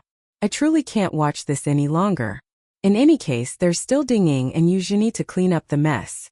Zhou Fei grabbed Zhou Shi and Yere's shoulders as if he were grabbing young chicks, turning around and disappearing in a flash. Even though the beautiful females from Spring Tide Palace were extremely puzzled, they still rose into the air and gracefully flew into the distance with Zhou Fei. Near the end of the street, plumes of dust blotted out heaven and earth. After nearing a crossroad, Zhongqiu laughed and walked away in a carefree manner, leaving along another wide street. Even though the Imperial Preceptor was extremely disheveled, he didn't seem dejected or dispirited in the least. Instead, it was as if he had just done something very satisfying. Meanwhile, Qian Ping'an stayed on the original street, with his aura and fist intent completely concealed as he walked out from the clouds of dust by himself. He was like a most ordinary young boy as he arrived in front of knife sharpener Lu Zong with a single stride. Lu Zong blinked. "Can we not fight? What do you think?" Qian Ping'an retorted. "I think that's completely acceptable," Lu Zong replied in a serious manner. "There's no animosity between us, and the road is wide enough to fit both. It makes absolute sense for us to each go our separate ways." Qian Ping'an shifted his gaze slightly sideways, looking at his temporary residence as he nodded and replied, "Okay then." Lu Zong chuckled and said, "Can I be nosy and ask you a question before I leave? What's your relationship with Imperial Preceptor Zhong?" Qian Ping'an thought for a moment before answering, "We're like-minded people." Lu Zong was just about to sigh with emotion and say something. However, Qian Ping'an's voice became solemn as he warned, "Hurry up and leave. Catch up to Zhongqiu and help him deal with that person if you can. If you trust me, then don't try to escape. You'll only have a chance to survive until the end if you join forces with Zhongqiu." Lu Zong nodded, not saying another word as he brushed past Qian Ping'an. Meanwhile, Qian Ping'an also stepped forward and moved sideways, perfectly covering Lu Zong's back. Elsewhere, Zhongqiu stood still, and a person with a childlike appearance stood on a sword hovering in midair and blocked his path.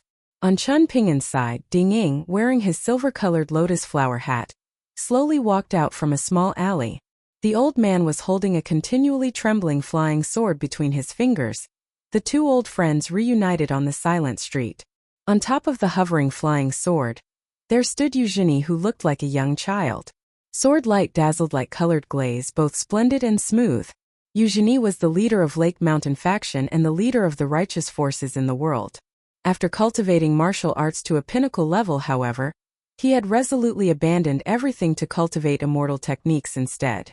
In the end, he had advanced his cultivation even further and become divinely powerful. And now, he had finally appeared in the capital of Southern Garden Nation after the drum was beaten for the first time in Bull Mountain.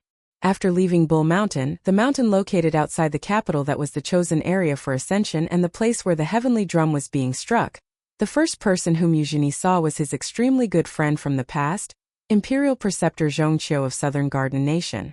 There was no hint of surprise on Zhongqiu's face, and he had seemingly predicted that Eugenie would come here to obstruct him. He didn't stop walking, and he continued to advance until he was just 20 paces from Eugenie. Only then did he come to a stop. Zhongqiu smiled and asked, "You finished crafting that jade bamboo fan? Won't it be too soft and fragile as the future sect leader token of Lake Mountain faction?" It was as if they were having a casual and polite conversation between friends. This was similar to a line in some poem. The sky dark and snow about to fall, won't you stay to drink with me? 1. Unlike Zhong Qiu's friendly greeting, Eugenie was cutting straight to the chase and interrogating his old friend. Are you asking me why I rescued Lu Feng? Are you asking me why I helped Chen Ping'an? Zhong Qiu retorted. Eugenie had exited seclusion in the body of a young child, and there was a light ripple in his eyes that were as deep and profound as a bottomless pool at this moment. It was clear that he was feeling a rare sense of anger. Eugenie didn't say anything, yet the flying sword underfoot that was linked to his mind became increasingly dazzling and enchanting, radiating with brilliant colors and appearing like a piece of colored glaze that had fallen from the heavenly court into the mortal world. Zhong Qiu took a quick glance at the immortal sword under Eugenie's feet before retracting his gaze and saying with a relaxed expression, "You already knew the answer long ago, didn't you?" Eugenie heaved a soft sigh, with a feeling of reminiscence welling up in his heart. However, this didn't mean that Eugenie would change his mind and go easy on his old friend. Things had already come to this, and Zhong Qiu still insisted on remaining so stubborn after so many years, so he had no option but to steel his heart and do what was necessary. Many rumors swirled around the cultivation world, with the most popular one saying that Eugenie and Imperial Preceptor Zhong Qiu had turned on each other during their youth, because they had both fallen for a seductive and stunningly beautiful woman. Of course, this rumor was severely underestimating the character and abilities of these two men. In reality, the two brothers had parted ways after coming across an otherworldly immortal, just as they were both making a name for themselves in the cultivation world. At the time, Eugenie had been hellbent on killing that otherworldly immortal, yet Zhong Qiu had argued that the otherworldly immortal's crime didn't warrant death. Moreover, the risk was far too great, so it wasn't worth taking such a gamble. However, Eugenie had still charged forward, intent on killing that otherworldly immortal. During a critical moment of life and death, it was Zhong Qiu who had suddenly stepped forward to block that fatal sword strike for Eugenie, allowing him to eventually kill the otherworldly immortal. Sure enough, just as Ding Ying had told them in Southern Garden Nation, two fated opportunities had appeared after the otherworldly immortal's death. There was an immortal secret technique that could allow one to achieve longevity, and a powerful and indestructible colored glazed sword. Standing in the pouring rain, Eugenie had held the divine cultivation scripture of unknown material in one hand and the colored glazed sword in his other hand, throwing his head back and releasing a loud roar. Zhong Qiu had dejectedly walked away. Eugenie had lightly tossed the immortal sword to Zhong Qiu and said, "The two of us are brothers, so we can share in riches just as we can share in pain. You like to read, so you can establish the rules of this world in the future, regardless of whether it's the laws of the four nations or the regulations of the cultivation world. I yearn for the immortal Great Tao, so I'll naturally protect these rules for you once I master the immortal techniques. I'll have all of the otherworldly immortals in this world bow their heads and heed our commands, not daring to act with wanton disregard anymore." However, Zhong Qiu had directly walked away, not even staying to let Eugenie finish his words. He had let the supremely valuable divine weapon clatter to the ground and sink into the mud, and he had let Eugenie's heartfelt words fade into the pouring rain. Knife sharpener Lu Zong left the destroyed street and took a turn, and he was instantly left speechless when he saw the face-off between Zhong Qiu and Eugenie from a distance. He hesitated for a brief moment, yet he eventually decided to slowly continue forward, neither cowering and freezing to the spot nor trying to find an opportunity to turn around and flee. Lu Zong trusted Chen Ping'an, and he believed that the young child standing on the flying sword in the distance, spiritual master Yu who should have been engaged in an intense battle with old demon Ding, was definitely someone who could steel his heart to kill his good friend from the past. He trusted that young otherworldly immortal because Zhong Qiu had surprisingly made the choice to voluntarily spar with him, helping him stabilize his cultivation, so that he could better face his next battle. Zhong Qiu would never follow his whims when making decisions and interacting with others. Instead, his speech and actions would always adhere to the set of rules that he followed. Was Zhong Qiu a sanctimonious person wearing the facade of a noble scholar? Or was he a diplomatist strategizing to seize control of the nation and the world? No, he was neither of these, and Lu Zong was well aware of what kind of person Imperial Preceptor Zhong was, especially since he had lived in the capital of Southern Garden Nation for so many years. Zhong Qiu was genuinely a sagely scholar and a grandmaster martial artist. He was both of these at the same time, and he had integrated them together to reach the pinnacle of external martial arts in this world. Not only that, but he had elevated it to a higher level with his own strength and abilities. Moreover, Zhong Qiu had an extremely thorough understanding of good and evil. There were several times when both the discourse in the imperial court and the sentiment in the martial arts world had been completely one-sided, with the mood in the capital overwhelmingly favoring the execution of some person. Following through with this would have greatly satisfied everyone, and also saved a lot of trouble. However, Zhong Qiu had secretly and subtly influenced the final outcome all of these times, allowing the matters to be resolved in a peaceful and fair manner. Looking on with a cold gaze from the sidelines, even Lu Zong had been left with no option but to raise his thumb and praise Zhong Qiu as a truly righteous and gallant person. Thus, when Chan Ping'an replied that Zhong Qiu was a like-minded person, Lu Zong had decided without any hesitation that he needed to draw that sharpened knife from his sleeve. Apart from appreciating the young boy, he was also fighting for his own slim chance at survival. Truth be told, not a single person in the world wasn't curious about the strange relationship between Eugenie and Zhong Qiu. Knife sharpener Lu Zong was naturally no exception. One had to realize that while running his silk shop, he would often discuss trivial gossip with those old women and young ladies. He would hear about whose elderly husband had an illicit relationship with their daughter-in-law, whose darling daughter had taken a fancy to someone, which widow's house would often have the sound of a cat meowing at night, whose husband had secretly visited the brothel and spent all of their savings resulting in their wife threatening suicide, and so on and so forth. In fact, Lu Zong was even more passionate than those old women and young ladies when gossiping about these matters. Lu Zong tightly gripped his knife with the hand that was hidden inside his sleeve.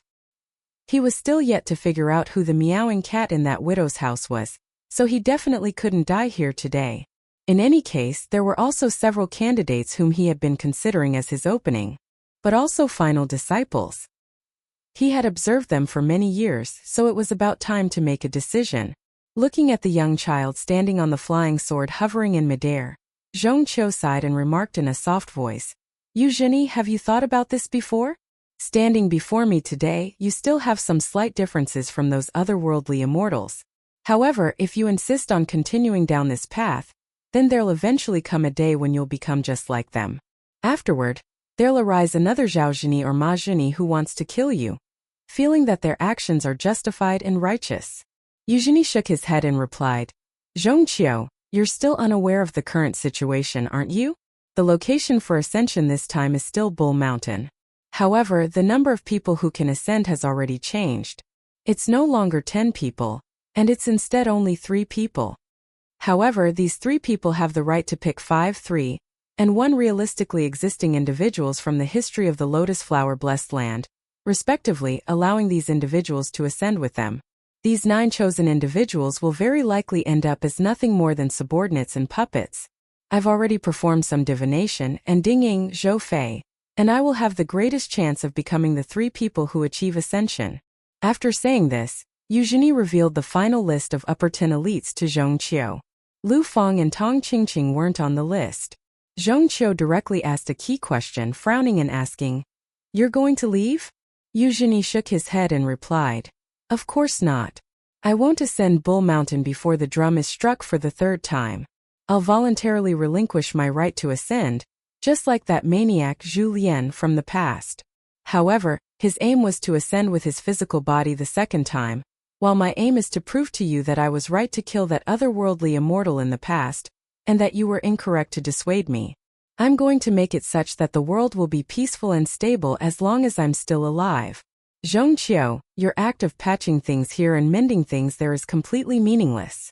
This was an incredibly ambitious statement, yet Eugenie uttered it in an especially casual and relaxed manner. "Our ideals and ambitions are different, so we'll have to agree to disagree," Zhong Qiu said with a smile. "You still have one final chance," Eugenie said slowly.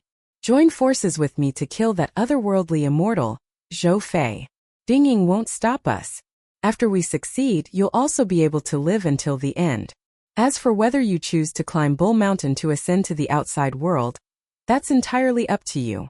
What about the other people on the list of upper 10 elites? Who's going to kill knife sharpener Lu Zong, arm sage Cheng Yuanshan, Dragon General Tangche from Northern Jian Nation, and Monk Yunni from the Vajra Temple. Will you kill them? Or will Dinging kill them? After all, these people aren't otherworldly immortals.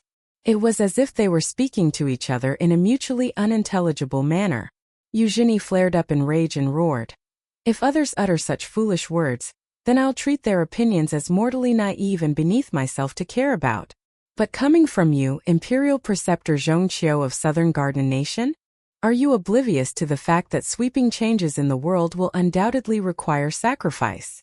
Zhongqiu nodded and replied with a smile, I'm naturally aware of this, and I've also done everything in my ability to better Southern Garden Nation during these past years. However, I'm simply posing this question to you, Eugenie. I'm not asking about a significant 1-in-1,000-year event. I'm not asking about this world. And I'm not asking about the otherworldly immortals in this world. I'm simply posing a question to you, Eugenie from Zhelang County of Pinesong Nation's Shui Prefecture. Eugenie chuckled coldly and replied, How stubborn and inflexible. Zhongqiu, you've been ever since you were young. You continue to remain stubborn no matter how many books you've read, and how many fist techniques you've practiced. Zhongqiu smiled and remarked, On the other hand, you've changed quite a bit, Eugenie. Lu Zong was filled with nervousness and apprehension as he listened to this conversation. He was truly afraid that Zhongqiu would nod and join forces with Eugenie, eventually turning around to kill him along with the other 3 people on the list of upper 10 elites. Killing them would be as easy as slaughtering chicken. Eugenie was already a powerful cultivator, while Zhongqiu was one of the most powerful people in Southern Garden Nation. Even if he, Chang Yuanshan, Tangche, and Monk Yunni joined forces, they would still have no chance at victory against Eugenie and Zhongqiu. Thankfully, Imperial Preceptor Zhongqiu didn't betray Lu Zong's trust and admiration in him. Zhongqiu glanced up in the direction of his hometown before saying in melancholy, Eugenie, after saying so much, you're simply trying to find an excuse to comfort yourself before you kill me. In this sense, you're still exactly the same as before. Eugenie remained silent as he stood on the flying sword hovering in midair. Without turning around, Zhongqiu laughed heartily and said, Knife sharpener Lu Zong. We've been neighbors for so many years in the capital, and it's not because I look down on you that I've never gone to visit you. Rather, the friendship between gentlemen appears indifferent but is pure like water. I'll attack first and you can support me from the sidelines. If the situation becomes precarious, then you should flee if you're able to and directly look for Monk Yunni. Don't feel as embarrassing or humiliating. Knife sharpener Lu Zong faltered for a moment before murmuring, Good heavens! As expected of Imperial Preceptor Zhong. This praise makes me feel warm and fuzzy all over. Becoming friends with fine individuals was like a drunkard enjoying rich wine. How could one possibly become sober? Lu Zong wasn't afraid of death, yet he would never seek death either. He strode forward with determination. So be it if he died. He would die while feeling intoxicated. Eugenie leaned forward slightly, gracefully sliding off his flying sword and gently landing on the street. He casually flicked a sleeve and ordered in a soft voice, Go! The flying sword behind him that was filled with pure sword light as radiant as colored glaze immediately drew a large arc in the air before piercing through a wall. After exiting from the other side, it was as fast and furious as lightning as it reappeared on the street, directly soaring at knife sharpener Lu Zong after having detoured around Imperial Preceptor Zhongqiu. Eugenie appeared relaxed and carefree as he leisurely walked forward, shaking his hands before clasping them behind his back and saying with a smile, Zhongqiu, aren't you regarded as the #1 martial artist in the world? Come on, I won't strike back. You can punch me as you please. Zhongqiu nodded before suddenly asking, Can we do battle outside the city? Eugenie smiled and replied, Imperial Preceptor Zhong, you don't need to worry about bringing harm to the innocent. You don't have the ability to do so. Zhongqiu couldn't help but chuckle. This person, after becoming an immortal who comprehended Tao, he had eventually transformed into a little child who spoke in an incredibly boastful manner. Zhongqiu genuinely wanted to witness his so-called immortal abilities. Eugenie clasped his hands behind his back, signaling to Zhongqiu that he could attack as he pleased. Not only that, but he even tapped a foot and hovered into the air, making sure that his line of sight was in line with Zhongqiu's. He was actually making it easier for Zhongqiu to strike him. Zhongqiu wasn't angered by this. and he didn't feel like Eugenie was belittling him. Instead, his expression became increasingly solemn. He threw a single punch. However, Zhongqiu's fist stopped a meter in front of Eugenie's childlike face. His fist could only advance inch by inch in an incredibly slow manner. It was as if his fist were an old man trying to ascend a mountain, struggling to take each and every step. There was but a mere meter between his fist and Eugenie's face, yet it was as if there existed a gulf between them as great as the distance between heaven and earth. Hovering in midair with his hands clasped behind his back, Eugenie lightly shook his head, his eyes filled with pity for his opponent as he said, "Who knew that this was the limit of Zhongqiu's abilities?" Even when Dingying arrived to bring the chaotic battle to a close, Pink Vajra Ma Xian was still lying on the street, unmoving. This was the case even though Tang Qie, Chang Yuanshan, Zhou Fei, and several other grandmasters had already left one after another. Even so, Ma Xian was still lying on the street in the same spot. This was what the cultivation world was like. Regardless of how deep or shallow the water, it would be more than enough to drown someone to death. As the old saying goes, it's the good swimmers who drown most often. 1. In reality, Ma Xian's life was worth quite a lot of money. It should have been worth far more than a measly 500 taels of gold. In the martial arts world of the Lotus Flower Blessed Land, this amount of gold could only secure the service of a second-rate elite. Of course, it could also buy the life of a prefectural overseer. Even though Qian Ping'an had seemingly escaped from the encirclement of elites and was only facing a single old man wearing a silver-colored lotus flower hat right now, his palms were surprisingly slippery with sweat. This had nothing to do with his courage or mental state. Instead, this was purely due to the fact that Dingying's killing intent was far too concentrated and powerful when he appeared. Avoiding danger came instinctively to all people. However, the ability to push forward in the face of challenges was the true method to temper one's martial Tao. Just how difficult would it be to fight against Dingying? One could understand simply by looking at 15th, which was caught between the old man's fingers. Dingying smiled faintly and asked, "Is this the so-called bonded flying sword of otherworldly immortals? What a fresh and novel little thing. This should be the first time that something has appeared in the Lotus Flower Blessed Land. Moreover, it's also very rare for someone to enter this world with their complete physical body and soul. It's no wonder that you triggered so many unforeseen circumstances. However, this doesn't matter because the Lotus Flower Blessed Land still has me." Dingying. Qian Ping'an didn't say anything as he exhaled and assumed the stance of the rain evaporation technique. Dingying looked around, continuing to trap the beautiful green flying sword with 2 fingers on his right hand as he reached forward with his left hand and said, "Chit-chat is over, so it's time to make a move now. Let me see if I can kill you with a single hand." Dingying beckoned for Qian Ping'an to attack as he continued, "You only threw 10 consecutive punches just then, but I know that you can definitely throw more. I'm very curious, what's the maximum number of punches you can throw in succession? You can attack me to your heart's content. I'll face all of your attacks head-on." Sure enough, Qian Ping'an switched to the deity drumming technique, causing his aura to instantly transform from that of a towering mountain to that of surging heavy cavalry. Dingying nodded with a smile. However, he continued to restrict Qian Ping'an's miniature flying sword with one hand as he faced the young boy's attack with his other hand. "Cool me." In the next moment, a huge crater measuring more than 10 meters in radius instantly appeared on the street where Qian Ping'an had been standing just then. Meanwhile, the young boy in white had already vanished from sight. Dingying nodded in acknowledgement. His opponent was indeed quick enough. It was no wonder that Lu Feng had ended up in such a disheveled state, even though he had already reached the elementary stages of sword kinesis. Dingying used his palm to block Qian Ping'an's punch, and he was just about to close his fingers and grab the young otherworldly immortal's fist. However, Qian Ping'an immediately withdrew his first fist, with his second fist already punching at Dingying's ribs. Dingying nodded in understanding. Just as he had speculated, this fist technique required one to throw punch after punch in quick succession, combining speed, power, and intent. The most ingenious thing about this fist technique was its relentless manner, which essentially made it impossible to dodge.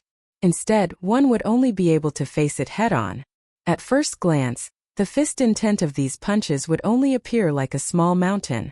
If an immortal used their mystical abilities to observe it, however, they would discover that the seemingly unremarkable small mountain was actually something akin to the ancestral mountain of the world. Ding Ying was able to block the first 8 punches without taking a single step backward. He could precisely block Chen Pingan's fist with his palm each time. Chen Pingan's figure was extremely elusive, and it was as if he were a snow-white flood dragon rapidly circling around the old man. Ding Ying finally took a backward step when Chen Pingan threw the 9th punch, yet he still blocked the fist smashing toward his glabella with his palm. The old man was moving in a seemingly casual and simple manner, yet his movements actually contained 9 forms of martial arts essence that he had gathered from the various sects and forces in the lotus flower-blessed land. To say nothing of the mirror heart hall that was like Ding Ying's own backyard, there was also Eugeni's Lake Mountain faction, the fist technique that Zhongqiu taught his direct disciples, Bird's Eye View Peak, Spring Tide Palace, Chang Yuanshan spear techniques and avalanche technique, 8-armed deity Shui Yuan's untaught secret technique, and the untaught secret techniques of many other grandmasters. Through various methods, Ding Ying had obtained all kinds of martial arts techniques and fused them together into something that was suited to him. Some techniques had already reached the pinnacle of martial arts, so he chose to leave them as they were. However, some still had room for improvement, so Ding Ying would help to refine them whenever he was bored. The 10th punch arrived.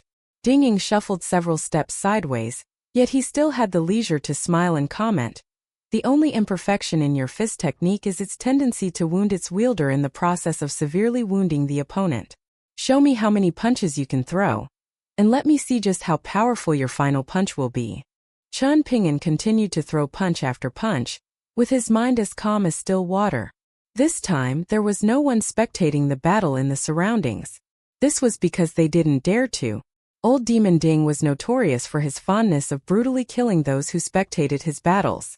These people were fearless and enjoyed watching the battles of other people, right?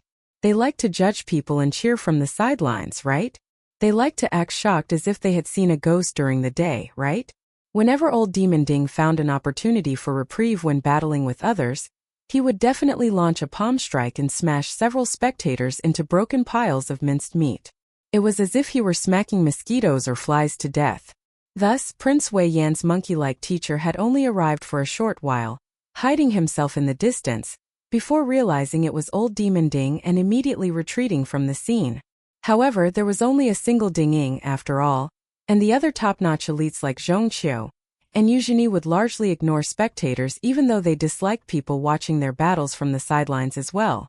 On the other hand, it was a huge taboo in the cultivation world to spectate the life and death battles of second-rate elites, since no one wanted their trump cards to be seen by others. Otherwise, this would eventually be spread to 10 people, 100 people, and then everyone in the world. At that time, would their trump card still be a trump card at all?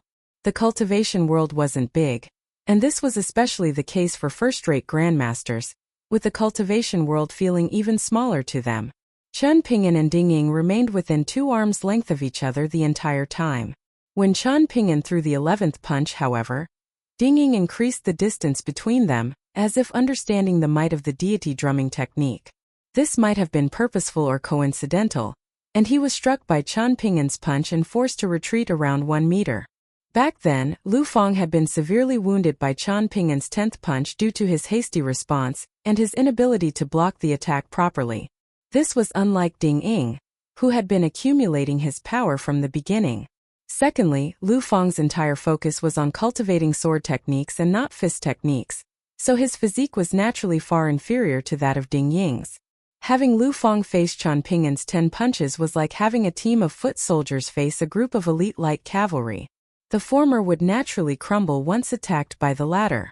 Meanwhile, Ding Ying was like an army of well-equipped soldiers standing atop a giant city wall as he faced the same 10 punches from Chen Pingan. Thus, it wasn't the case that there was a huge gulf between Lu Feng and Ding Ying's strength.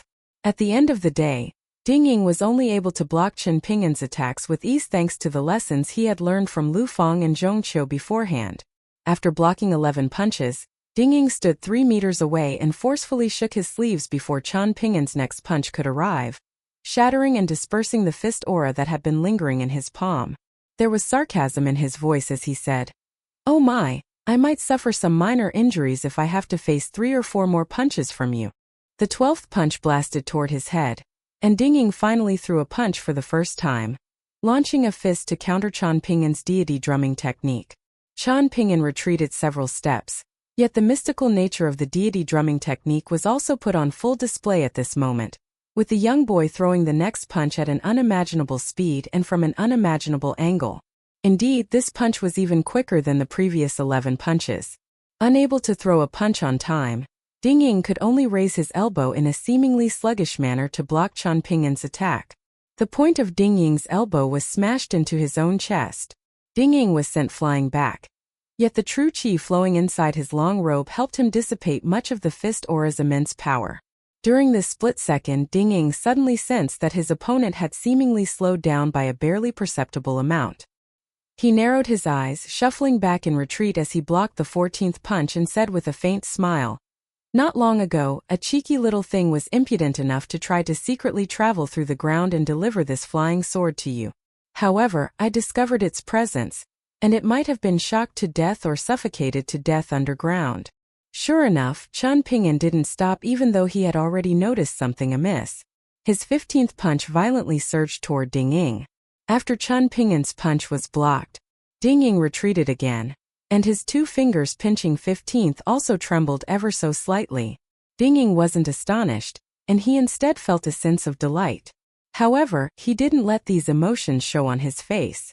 Old Demon Ding had enjoyed the title of the strongest person in this world for 60 years, and he appeared to be conceited and careless as he blocked Qian Ping'an's punches. Deep down in his heart, however, Ding Ying was craving to learn the essence of this fist technique. It was extremely likely that comprehending this fist technique would give him the confidence and power to do what he desired. He desired to shake the heavenly Tao of this world. Ding Ying couldn't care less that speaking would cause his breath of true qi to rapidly disperse, and he smiled faintly and said, "I was the one who asked Yuan Zhou to grab those 4 heads and show them to you before. If I remember correctly, that little child's name is Chao Qinglang. It was truly a misfortune for him to encounter you, an otherworldly immortal." Even though Ding Ying couldn't see Qian Ping'an's appearance clearly at this moment, the old man could very clearly sense the young boy's small amount of killing intent. This wasn't an aura of rage, nor was it a wild sense of killing intent that chaotically surged into the surroundings. Instead, this was an aura of killing intent that was purposely suppressed into a thin thread before being twisted together into a small speck. This was quite interesting. Of all the otherworldly immortals that Ding Ying had seen or killed before, this person's mental state was entirely unique. Ding Ying had learned all kinds of skills and knowledge during his life, reading and studying everything that he could get his hands on. He had once read such a paragraph in a Taoist text: "It is the bravery of a boatman to not avoid flood dragons when traveling through water. It is the bravery of a woodsman to not fear jackals when traveling through forests. It is the bravery of an extraordinary individual to see life amidst death when facing deadly sword strikes. It is the bravery of a sage to understand the limit of human power when remaining calm in the face of great calamity. To achieve calm, one first needed to ease one's mind." What did the limit of human power mean? This was applicable to Qian Ping'an's current situation, where he was convinced that everyone in that small courtyard had already been killed. Moreover, it was very likely that the small creature had also been killed. Facing such a circumstance, he needed to understand that emotions of guilt and regret would be completely meaningless at this moment, and that such emotions would only push him toward death. He needed to understand that focusing all of his attention on the fight in front of him would be the only way to stay alive. Not only did he need to understand this, but he also needed to act on this understanding. Understanding one's own emotions was difficult, and acting in one's own best interest was even harder. However, Qian Ping'an didn't disappoint Ding Ying. His punch surged forward without any emotional baggage, not sluggish or weak in the least. Quite the contrary, in fact, and he threw this punch with even more resoluteness, even though he knew that each subsequent punch would allow Ding Ying to understand the deity drumming technique better. This was an attack that would wound Qian Ping'an almost as much as it would wound his opponent. Either Ding Ying was killed by his punch, or his meridians would be snapped, his soul would be scattered, and his flesh would be torn apart, causing him to die a gallant death while throwing the final punch of the deity drumming technique. This was the 16th punch. Ding Ying nodded lightly and gave a hearty laugh. Meanwhile, colorful light flowed down like a waterfall from his silver-colored lotus flower hat, quickly shrouding his entire body. This time Ding Ying only retreated 3 steps, completely unscathed by Qian Ping'an's attack. Qian Ping'an retracted his fist and borrowed the backward momentum of his punch to retreat a dozen or so meters. After standing still, he reached up to wipe the blood from his face using the back of his hand. Ding Ying showed no intention of switching from defense to attack, and he instead chuckled and asked, "Why aren't you throwing any more punches? By the looks of it, you still have the ability to throw at least 2 more punches. At least." Looking at the unspeaking young boy, Ding Ying waved his right hand and continued, "Did you not consider the fact that throwing 1 or 2 more punches might force me to release my grip on this sword?" Ding Ying sighed in slight disappointment. If he hadn't unleashed the power of his silver-colored lotus flower hat, then his intuition told him that he would have faced grave danger. It was extremely likely that both of them would have been severely wounded. However, there was no need to pursue perfection in all matters.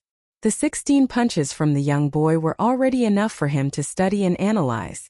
It was obvious that this fist technique was already that young otherworldly immortal's most powerful and deadly ability.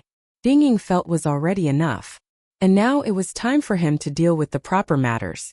Qian Ping'an scanned the surroundings. Everything appeared so mysterious and puzzling. However, it was also because of this that Qian Ping'an felt like the ball of anger in his chest. Anger at all of the injustices was about to explode. This was just like that time back in the small town when he had seen Lu Xianying severely wounded and lying in bed. After leaving, he had silently made his way to the covered bridge by himself. Even after so many years, and even after traveling such great distances and throwing so many punches, that sense of utter despair was still fresh in Qian Ping'an's mind. The heaven was boundless and the earth was vast, but what could a person do when they encountered a huge obstacle by themselves? If they failed to overcome the obstacle, then they would either die in vexation or they would seek death and receive death. What else could they do? Right now, the sword-nurturing gourd by Qian Ping'an's waist was still restricted and unusable. First couldn't fly out of the gourd no matter what. At the same time, his Dao robe, golden sweet wine, was still spiritless and unresponsive. Meanwhile, his flying sword and pocket treasure 15th was still trapped between Ding Ying's fingers. Fortunately, Qian Ping'an was no longer that kiln apprentice from before. Qian Ping'an spat out a mouthful of blood before asking, "Have you forgotten something?"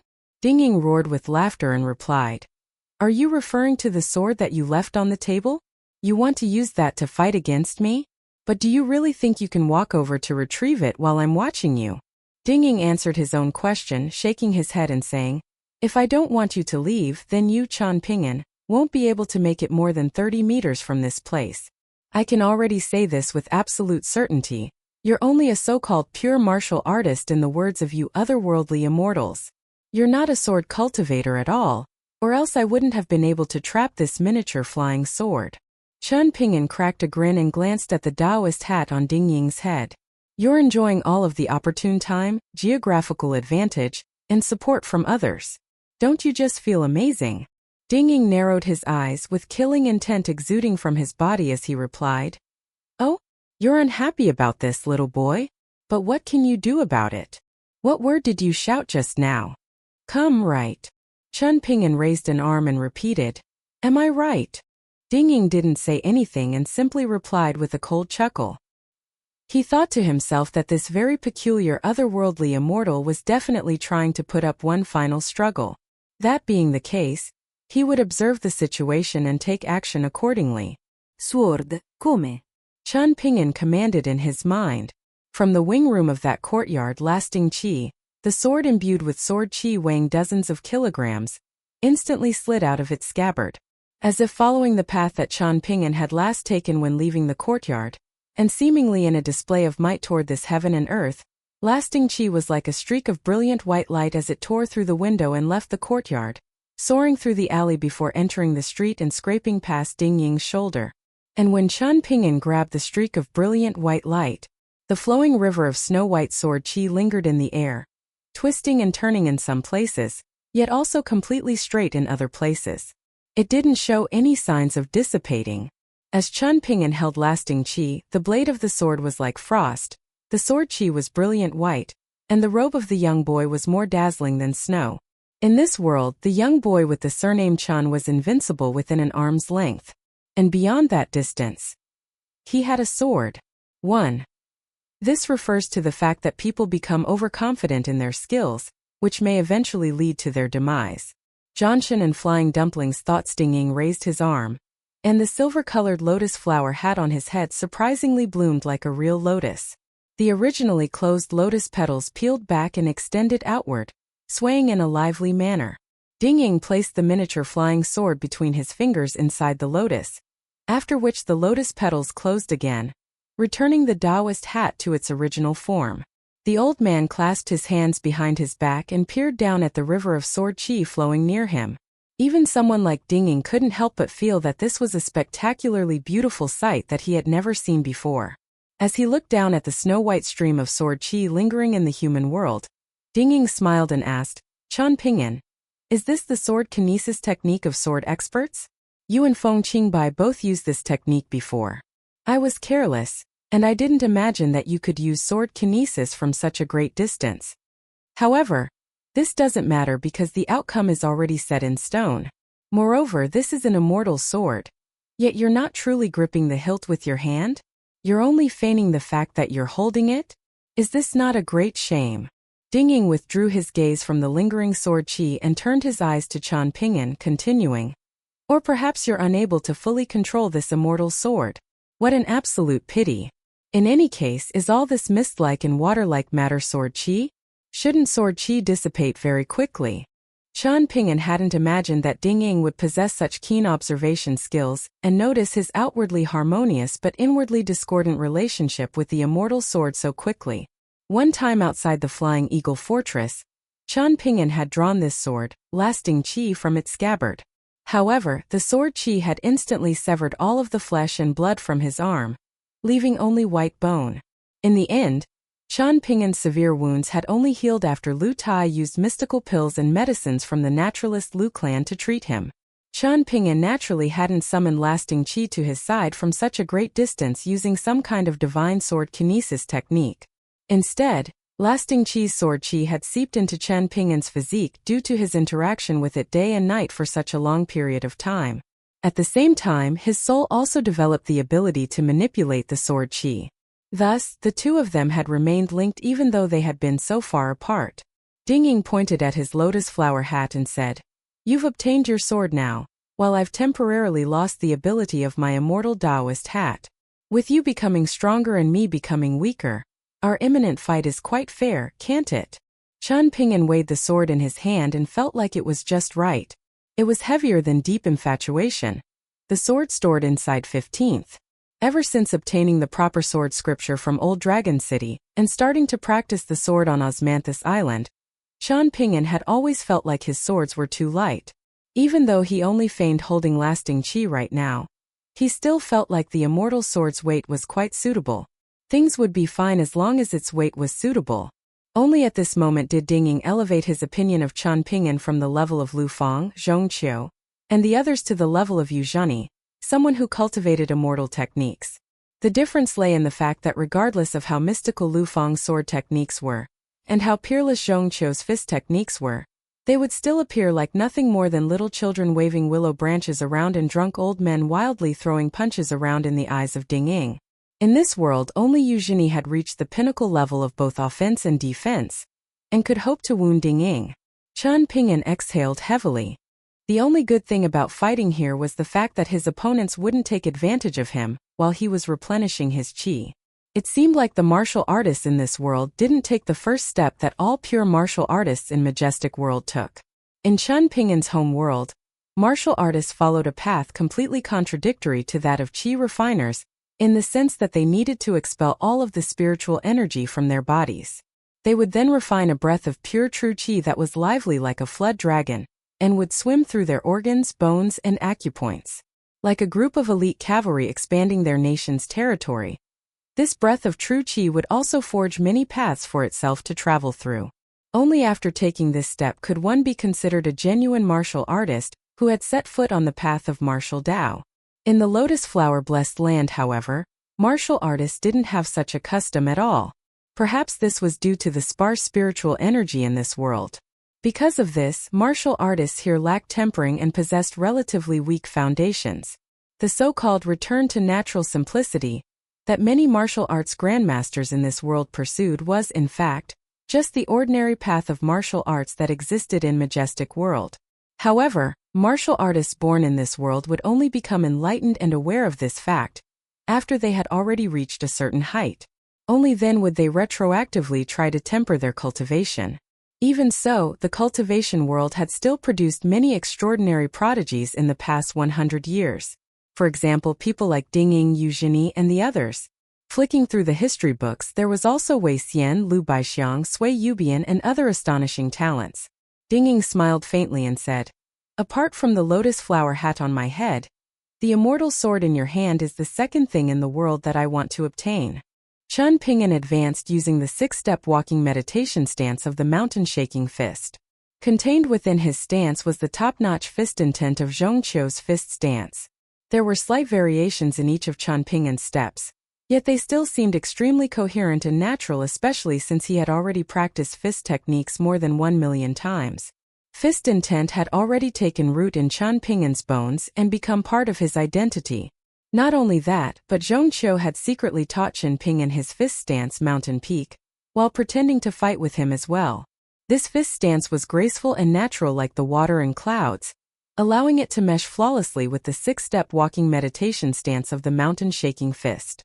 Hawk-eyed though Ding Ying was, he was surprisingly still unable to locate a single weak point in Chen Ping'an's six-step walking meditation. Indeed, this fist stance was genuinely one with the heavens and aligned with the great Tao. During the past 60 years, Ding Ying unrestrainedly purchased and collected all kinds of martial arts techniques in the world. He was a 1-in-100-year prodigy to begin with, so he was able to learn and integrate all of these techniques together. He was attempting to compile a treasured scripture that would allow martial arts to become the paramount art of this world. There was a bright glimmer in Ding Ying's eyes as he watched Chen Ping'an perform the seemingly unremarkable six-step walking meditation. By the looks of it, his secret scripture still required further rework and refinement. Since there was no opportunity for him to kill Chen Ping'an in a single blow, and seeing that there were martial arts techniques of the outside world he could learn from the young boy, Ding Ying decided to avoid Chen Ping'an's attack. However, Ding Ying quickly realized that stepping back in retreat was the wrong choice.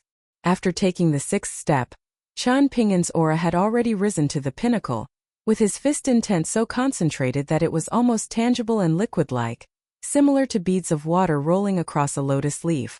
Meanwhile, having carried lasting qi on his back to temper his soul day after day and night after night, the sword intent that had slowly seeped into his body was now like the veins of a lotus leaf. Chen Ping'an leaped high into the sky and slashed down with his sword. He then held lasting qi with both hands, and the blade of the sword shifted from a vertical position to a horizontal position as it swept down through the air, disappearing in a flash. The wide street was sliced into two by the sword qi, and if anyone were present on either side of the street at this moment, they would discover that things on the opposite side of the street had suddenly become blurry and contorted at this instant. Ding Ying had already retreated 90 meters into the distance, pirouetting on the spot and turning his body to the side as a burst of snow-white sword qi rushed past in front of him. It was as if he were a traveler marveling at the huge tides surging toward the shore. Standing side-on when facing Chen Ping'an's second sword strike, Ding Ying launched a palm strike and jumped up, hanging in midair as he dodged Chen Ping'an's vicious burst sword qi that was aiming to cut him into two at the waist. At the same time, Ding Ying's palm strike smashed into the blade of the sword, with the collision between the two appearing like two whetstones grinding against each other. Ding Ying frowned as his palm became a mangled mess of flesh and blood. He suddenly increased his power, driving a finger into lasting qi, and borrowing the backward momentum to backflip and hover back in retreat. However, it wouldn't be easy for Ding Ying to break free from Chen Ping'an's grasp, especially since he had lost the upper hand. Chen Ping'an went through the six-step walking meditation for the second time, with his first step landing in midair 1 inch from the ground. His second step was 1 foot from the ground and he continued to climb higher and higher with each subsequent step. At the same time he released his grip on lasting qi, allowing it to transform into a streak of white that soared down and hunted Ding Ying. Of course, it naturally wasn't that Chen Ping'an had already advanced to the 8th tier, the wing formation tier. Instead, he was borrowing the power of lasting qi, and using the linked aura between them to climb into midair. When battling with Zhongqiu before, Qian Ping'an had also taken a few steps in midair after successfully breaking through via examining the dragon and advancing to the 5th tier. He had strode past the ditch in the ground formed by Lu Feng's sword strike, yet his aura and qi hadn't been truly stabilized yet.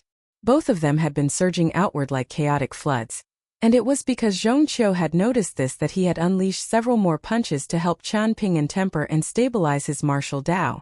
Ding Ying stomped down, causing an explosion as he leaned forward and shot up into the air. He took another step, and the same process repeated itself again. Ding Ying was releasing astral energy and gathering it underfoot, using it as a platform and allowing him to walk anywhere he wanted in midair. This was almost a rudimentary form of Majestic World's wing formation tier. If Ding Ying managed to ascend and leave the lotus flower-blessed land, then the lofty heights of his achievements would be simply unfathomable. The remaining members of the upper 10 elites and lower 10 elites ranked below Ding Ying all regarded becoming one with the heavens as the peak level in the lotus flower-blessed land. Reaching this level was extremely difficult and required immense effort and sacrifice. However, Ding Ying had remained in this world for so many years because he was waiting for others to climb the mountains and stand alongside him. He had already stood on the mountain peak for many years, peering down at the world and feeling as if life was completely uninteresting and meaningless. Ding Ying viewed the rules and great Tao of this heaven and earth as his true opponent. An astonishing battle was playing out in midair. Qian Ping'an was using sword kinesis and controlling his sword like a sword expert. His attacks were being supplemented by the avalanche technique from the proper sword scripture. He refused to let Ding Ying retreat too far away from him, yet at the same time he also didn't allow Ding Ying to come too close to him. He maintained a distance of at least 2 arms' length between them. The two of them relentlessly exchanged blows above the capital of Southern Garden Nation, continually moving toward the south of the capital as they did so. Sword chi collided with fist aura, releasing rumbling explosions that shook the world like thunder. The residents in the capital couldn't help but crane their necks and gaze up at this stunning scene. The boy in the snow-white robe wielded a sword that looked like a streak of brilliant white light. This was a spectacular sight to behold, as if heavy snow were falling above the city, yet not a single snowflake would descend. Among the onlookers was the Emperor of Southern Garden Nation, standing amid layers of imperial guards. The old cook from the prince's residence also ran outside the kitchen, still wearing his apron. There was also Prince Wei Yan and the Mirror Heart Hall's Fan Wanner. On the corner of the street near the wine shop, Zhou Fei and Lu Feng were standing side by side. The people woman was destined not to reach the young scholar with the surname Jiang in time. She was slumped against a wall, her face filled with disappointment as she glanced at the peculiar phenomenon overhead. She slowly closed her eyes, truly feeling a little tired. What could she do even if she knocked on the door of that small courtyard and saw her beloved again? To show him her bloodied and disheveled appearance? Forget about it. It was best to not see him again. Even if he felt like she was a bad person from the conversations of others, she would still, at the very least, be a good-looking woman. And thus, the woman cocked her head and fell into eternal slumber with a smile on her face. Empress Zhou Shuzhen didn't return to the imperial palace. Instead, she snuck into the prince's residence with a copper mirror in her pocket. In the courtyard, Chao Qinglang was alone and helpless. He tossed his hatchet away before squatting down and burying his head in his arms, bawling his eyes out. With no one else in the surroundings anymore, the skinny little girl grabbed her small stool and swayed back and forth as she turned into a small alley. Her eyes were filled with curiosity as she looked all around. Above the southern region of the capital of Southern Garden Nation, Qian Ping'an became increasingly familiar and adept at controlling his sword. His sword blade was too sharp, his sword chi was too intense, and his sword techniques were too strange. This was the first time that Ding Ying had become so disheveled in the past 60 years. He had no option but to focus all of his effort on defense. Ding Ying felt slightly frustrated. However, he quickly suppressed his feeling of exasperation and calmed his mind. He wanted to see just how long this young otherworldly immortal could maintain his flawless form for. Ding Ying would strike swiftly and severely wound Qian Ping'an the moment that he showed a weak point. In the meantime, Ding Ying didn't idle around either. Rather, he casually unleashed all kinds of techniques that he had learned. He threw crooked punches that weren't aimed at Qian Ping'an at all, yet his fist aura would explode beside Qian Ping'an, perhaps near his glabella, shoulder, or chest. The old man's punches came from all kinds of strange and sharp angles, making them extremely unpredictable and difficult to dodge. This was a case of Ding Ying fusing his divination techniques with his fist techniques. Compared to Ding Ying's smiley face's strange and elusive movements were nothing more than the tumbles of a clown. Ding Ying held 2 fingers together and flicked them outward, unleashing wisps of astral energy that appeared like long swords. Meanwhile, he formed seals with his other hand, activating techniques that had the ability to move mountains and shift seas. A significant number of houses and a large number of trees were ripped up from the ground and used to block the formidable currents of snow-white sword chi. In the end, the 2 of them landed on the tall city wall of the capital. Along the carriageway, the arrow slits in the face of the entire wall fractured and crumbled, causing dust and rubble to fly through the air and rain down on both the inside and outside of the capital. Chen Ping'an had finally broken free from some shackle. He was finally unleashing his full power without any reservations.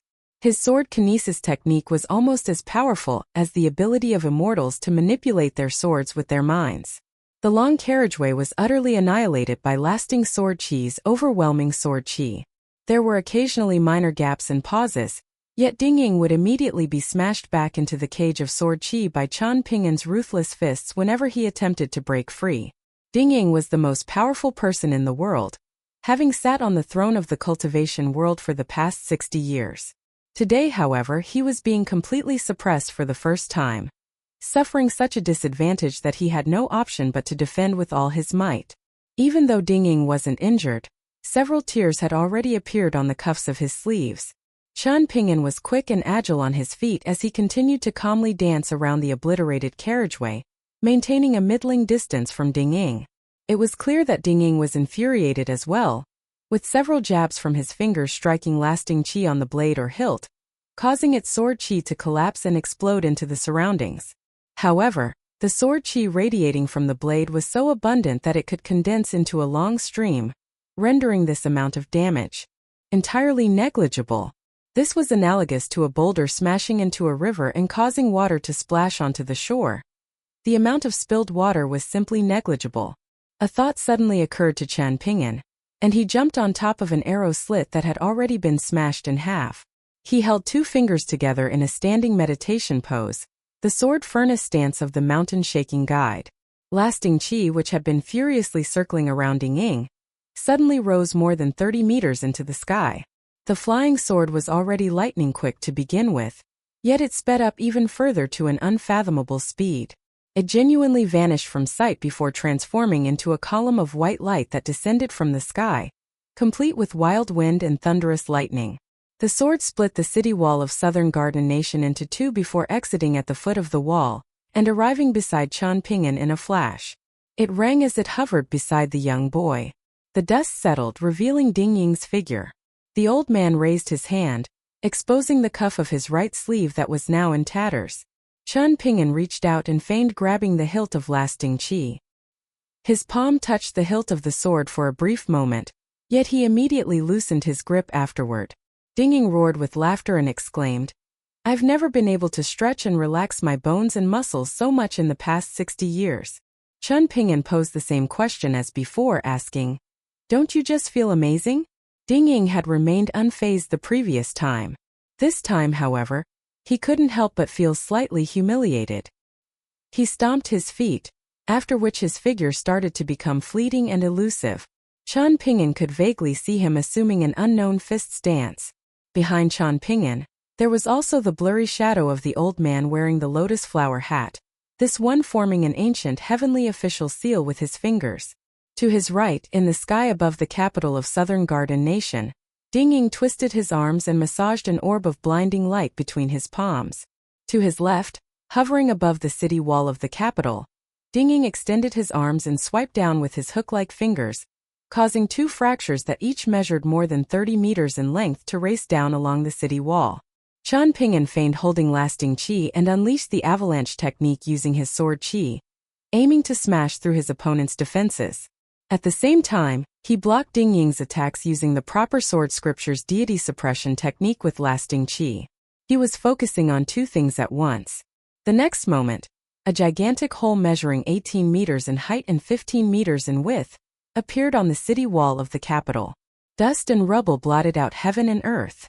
Like a towering mountain and like a deep pool, Dinging appeared like an indomitable grandmaster as he stood on the fringes of the gaping hole in the wall. Clouds and mists billowed behind Dinging now that he was no longer suppressing his boundless astral energy on purpose. The clouds and mists continued to gather and disperse, eventually condensing together to form the outline of a deity. It was as if a god were descending from the heavens. Chun Pingin's expression remained calm and unfazed. Standing opposite Dinging, he didn't so much as glance at the peculiar phenomenon of heaven and earth that the old man had triggered. Instead, he simply held lasting chi in one hand and brought the index finger and middle finger of his other hand together, lightly running them across the blade of his sword from left to right. Chun Pingin was emulating her sword strike, the sword strike that she had performed in the scholarly sage's picture scroll. 1. Even if he was only able to emulate an iota of her aura, the unruly lasting chi rang softly, seemingly achieving resonance with Chun Pingin. It was as if lasting chi were finally acknowledging Chun Pingin and asking him, "Do you have something to say to this heaven and earth? Then don't hold back and let them hear your voice." Before this moment, Chun Pingin had never been able to physically grab the hilt of lasting chi. Thus, it could be said that he had only been close to its sword chi but not genuinely one with the sword. Now, however, he was genuinely wielding the sword. Chun Pingin furiously grabbed the hilt of lasting chi, with rays of spectacular light seeping from the gaps between the fingers of his left hand. As if a bright moon were rising from the earth, it completely illuminated heaven and earth as its brilliant radiance surged toward the surroundings like an unstoppable tide. The blazing sun was already hanging in the sky and offering light to the world, yet the entire capital of Southern Garden Nation became even brighter. It was as if the sun and the moon were coexisting in the sky. Lasting chi was already unsheathed, yet Chun Pingin still performed the motion of drawing the sword from its scabbard. Dinging was astonished to discover that he couldn't step through that gaping hole in the wall no matter what. However, he didn't panic or get frightened. The 9-meter-tall projection of a deity formed from astral energy towered behind him and peered down at the measly human and sword. Dinging was well aware that he couldn't retreat any further. He was clearly unmoving like a mountain, yet his arms surprisingly transformed into dozens of arms in front of him, unleashing a dazzling and dizzying display. There were Buddhist seals, the lecturing seal, the Chan seal, the demon-subduing seal, the benevolent seal, and the fearless seal. Tuch seal shone with a dazzling golden glow. There were Taoist seals, the 3 pure ones seal, the 5 lightning seal, the heaven-turning seal, and the heavenly master seal. Each seal exuded astral wind and the rumbling of thunder. There was also Eugeni's astral cuff aura, Zhongqiu's shattering fist, the mirror heart hall's finger sword, Lu Zong's knife, Chang Yuanshan's lone spear, and so on and so forth. The towering projection of the deity followed suit, emulating Dingying's actions and forming the same seals and assuming the stances. Moreover, its might appeared even more formidable. Dingying's martial arts cultivation was a culmination of the top-notch techniques of all schools of thought. Eugenie stood at the pinnacle of Tao power in this world, Lu Feng stood at the pinnacle of sword techniques, Zhongqiu stood at the pinnacle of fist techniques, and Lu Zong stood at the pinnacle of knife techniques. However, further above all of these peaks, there actually stood someone who had already ascended into the sky. Dinging. Dinging was like the rising sun in the lotus flower-blessed land. This was far too unreasonable. As for Chun Pingin, he only had a single sword, and he simply needed to unleash a sword strike. Yet after this sword strike, the projection of the deity collapsed. The myriad seals shattered, and Dinging was nowhere to be seen. On the street in the capital, the battle between all parties had been intense and soul-stirring right from the very beginning. Right now, the cultivators on the street were still locked in a fierce and hardy battle. As if it were a divine tool that possessed sentience, a colored glaze flying sword managed to hold back knife sharpener Lu Zong all by itself. Lu Zong had used his renowned boning knife for what felt like an eternity, and his weapon had never suffered any chips or scratches. Today, however, the furious attacks from Eugenie's flying sword left several chips in his knife before he could even hope to touch Eugenie's flowing robes. Lu Zong had no time to feel pained about this. Losing concentration would mean death. The flying sword was intense and extremely quick, with its astral energy also flooding an area that measured more than 30 meters in radius. Standing within this astral energy, Lu Zong couldn't help but feel stifled and restricted.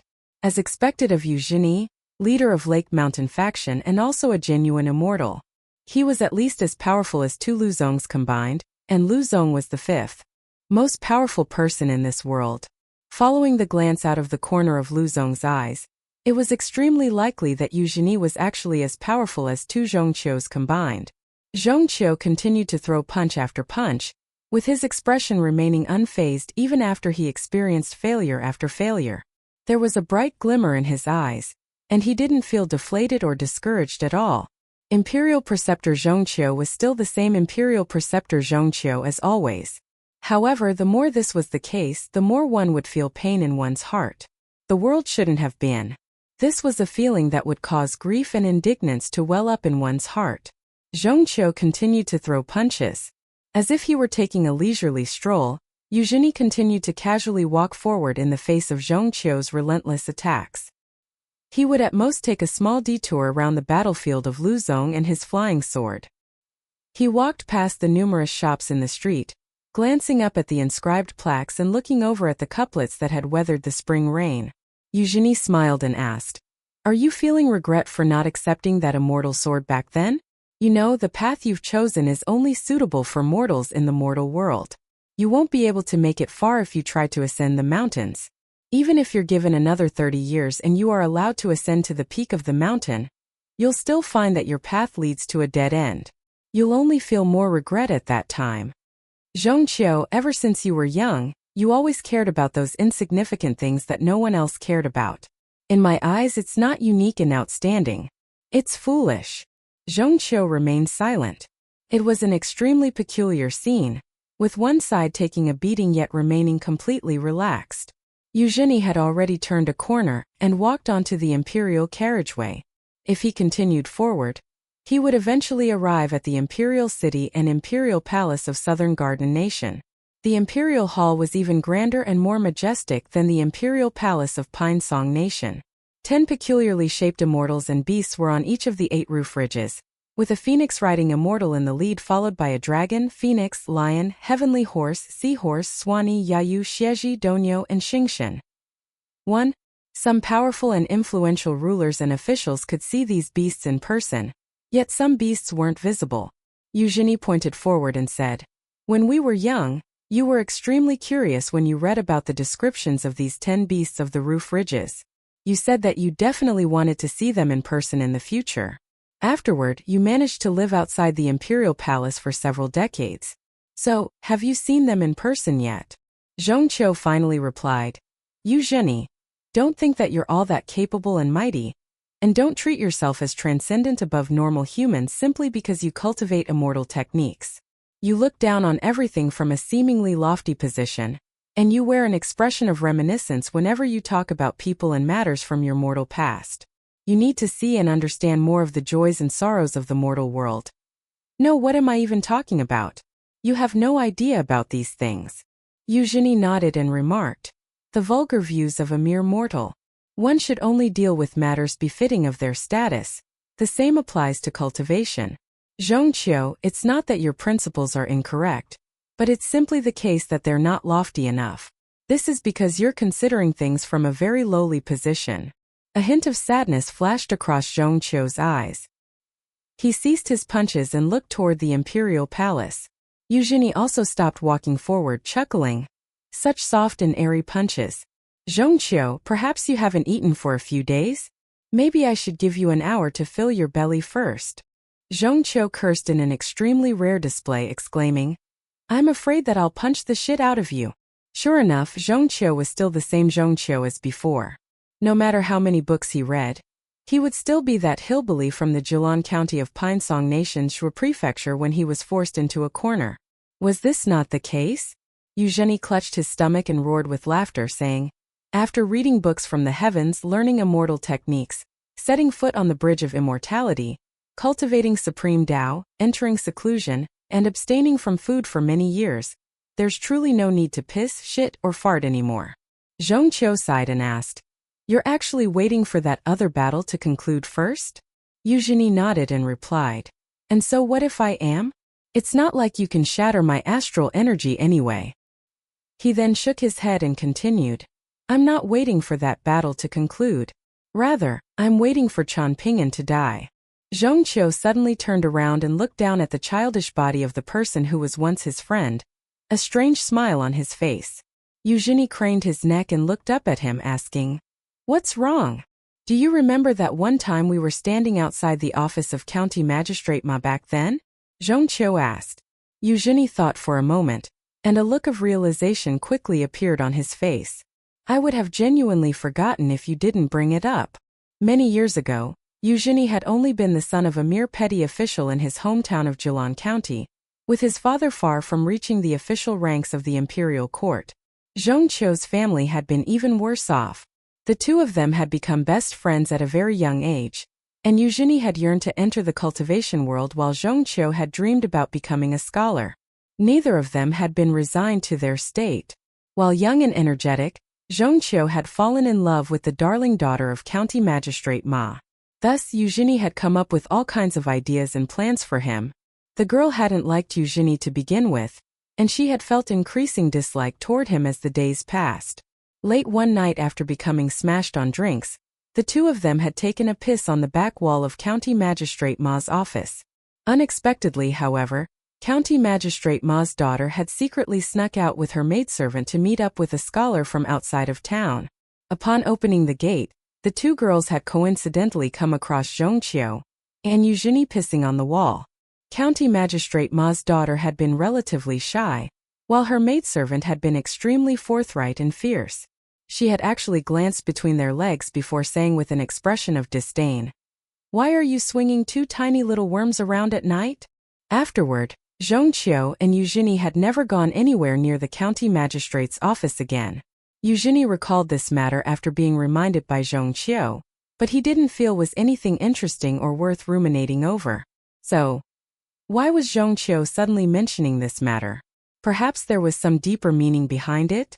Zhong Qiu smiled faintly and said, Old immortal you're inferior to even a tiny little worm now. Eugenie was unfazed, yet his expression turned cold as he said, Imperial Preceptor Zhong, now that we've finished reminiscing about the past, perhaps it's time to engage in some sparring now? Zhong Qiu dismissed this with a smile. Eugenie chuckled coldly and suggested, Why don't we have a gamble? If Lu Zong can avoid death, will he still actively seek death like you? Zhong Qiu nodded and replied, Sure, then I'll wager that he won't leave by himself. Eugenie was just about to raise his arm to summon the colored glaze immortal sword to his hand. However, he quickly lowered his arm and said with a faint smile, But I won't even give Lu Zong the opportunity to avoid death. Zhong Qiu didn't say anything else. The two of them stood side by side. There were only the two of them here, Imperial Preceptor Zhong from Southern Garden Nation, and Eugenie from Pine Song Nation. You're wrong. My primary destructive ability doesn't lie with that sword, Eugenie suddenly said. However, I felt like there was still a chance to save you before, so I purposely went easy on you.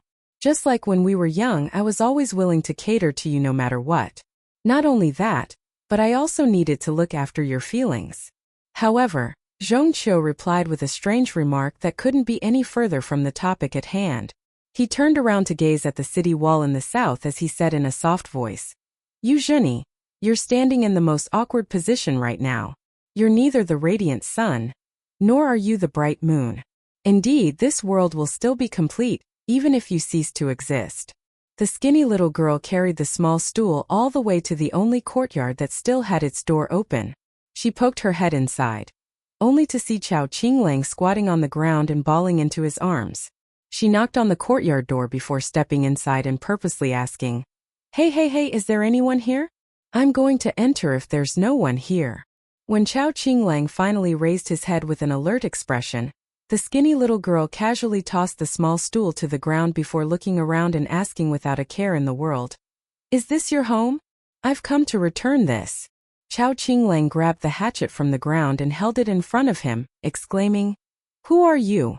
The gaze of the skinny little girl was still swimming around and she snapped, I'm together with that rich person in white. I'm not together with that person wearing the flower hat. After her gaze reached the wing room, she turned to Chao Qinglang and said, I saw a trash man and a trash woman holding 4 heads and walking out of here earlier. They tossed the heads onto the ground and caused blood to spill everywhere. Out of the goodness of my heart, I walked over afterward and placed the 4 heads back together. Who are these people to you? Are you not going to hurry up and take a look?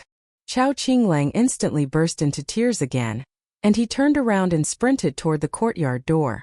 The skinny little girl suddenly blocked him with an angry expression and exclaimed, Stop right there. Chao Qinglang was slightly baffled. Are you not going to thank me? The skinny little girl asked. Chao Qinglang faltered upon hearing this, and he appeared extremely hesitant as if he wanted to say something. However, he ultimately remained quiet and ran outside with tears streaming down his face. The skinny little girl didn't dare to block someone holding a hatchet, so she pursed her lips and stepped aside to let him pass. Ungrateful wretch. You deserve to become an orphan, she muttered. She pushed open the door to the wing room, the place where Chan Ping'an was temporarily staying. The blankets on the bed were neatly folded, and the books on the desk were also neatly stacked. Everything was clean and tidy. There was also an empty sword scabbard on the table. She didn't find any food, nor did she find any copper coins or loose silver. In the end, she was so angry that she walked to the table and pushed the stack of books onto the floor, causing them to fall everywhere. However, her eyes suddenly lit up. She could sell these books for money. She then turned her gaze to the empty sword scabbard before heaving a sigh. She could forget about this scabbard. That person in white most likely wouldn't punish her much if she secretly sold these books. If she secretly sold that sword scabbard, however, he would very likely subject her to harsh punishment. At that time, even the excuse of being young wouldn't work anymore. She grabbed the books and ran outside. She quietly made up her mind. After selling these books for a large handful of copper coins, she would hurriedly spend all of the money and use it to buy food. After all, only food that had entered her stomach couldn't be taken back by him. Holding Zhou Shi and Yeru's shoulders, Zhou Fei walked around and found Lu Feng again. Lu Feng was still drinking in the wine shop, and no one else was inside. Not only that, but the entire street was empty as well. It was very likely that the Imperial Court of Southern Garden Nation had already issued a strict order a long time ago, and the city would enter martial law whenever a battle between grandmasters broke out. These were similar to night curfews that had been implemented throughout history. In any case, Zhong Qiu must have issued this order. The beautiful woman who had once been Lu Feng's fellow disciple was collapsed on the table. Smiley Face's lifeless head and Lu Feng's sword, Dachuan, were both resting on a neighboring table. Zhou Fei released his grip on Zhou Shi and Yeru before striding forward and sitting down. He chuckled in anger and asked, You simply got her drunk? Lu Feng poured Zhou Fei a bowl of wine and retorted, So what?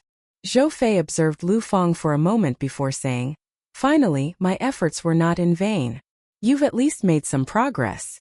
Compared to his dejected and listless self before, Lu Feng had already come to his senses at this moment, and there were wisps of seemingly tangible spirit, energy, and qi flowing around him.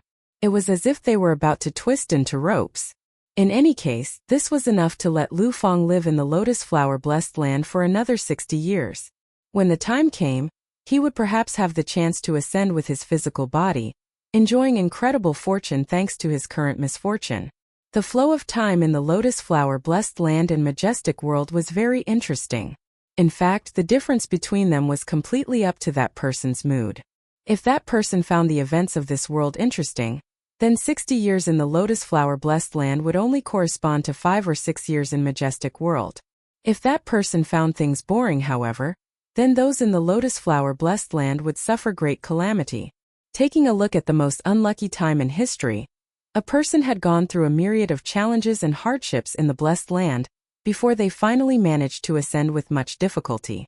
Yet, after returning to majestic world, they were shocked to discover that 300 years had already passed. Their Tao heart had almost crumbled on the spot. After all, 300 years was a long time even for cultivators from the mountains. This was enough time for everything to change.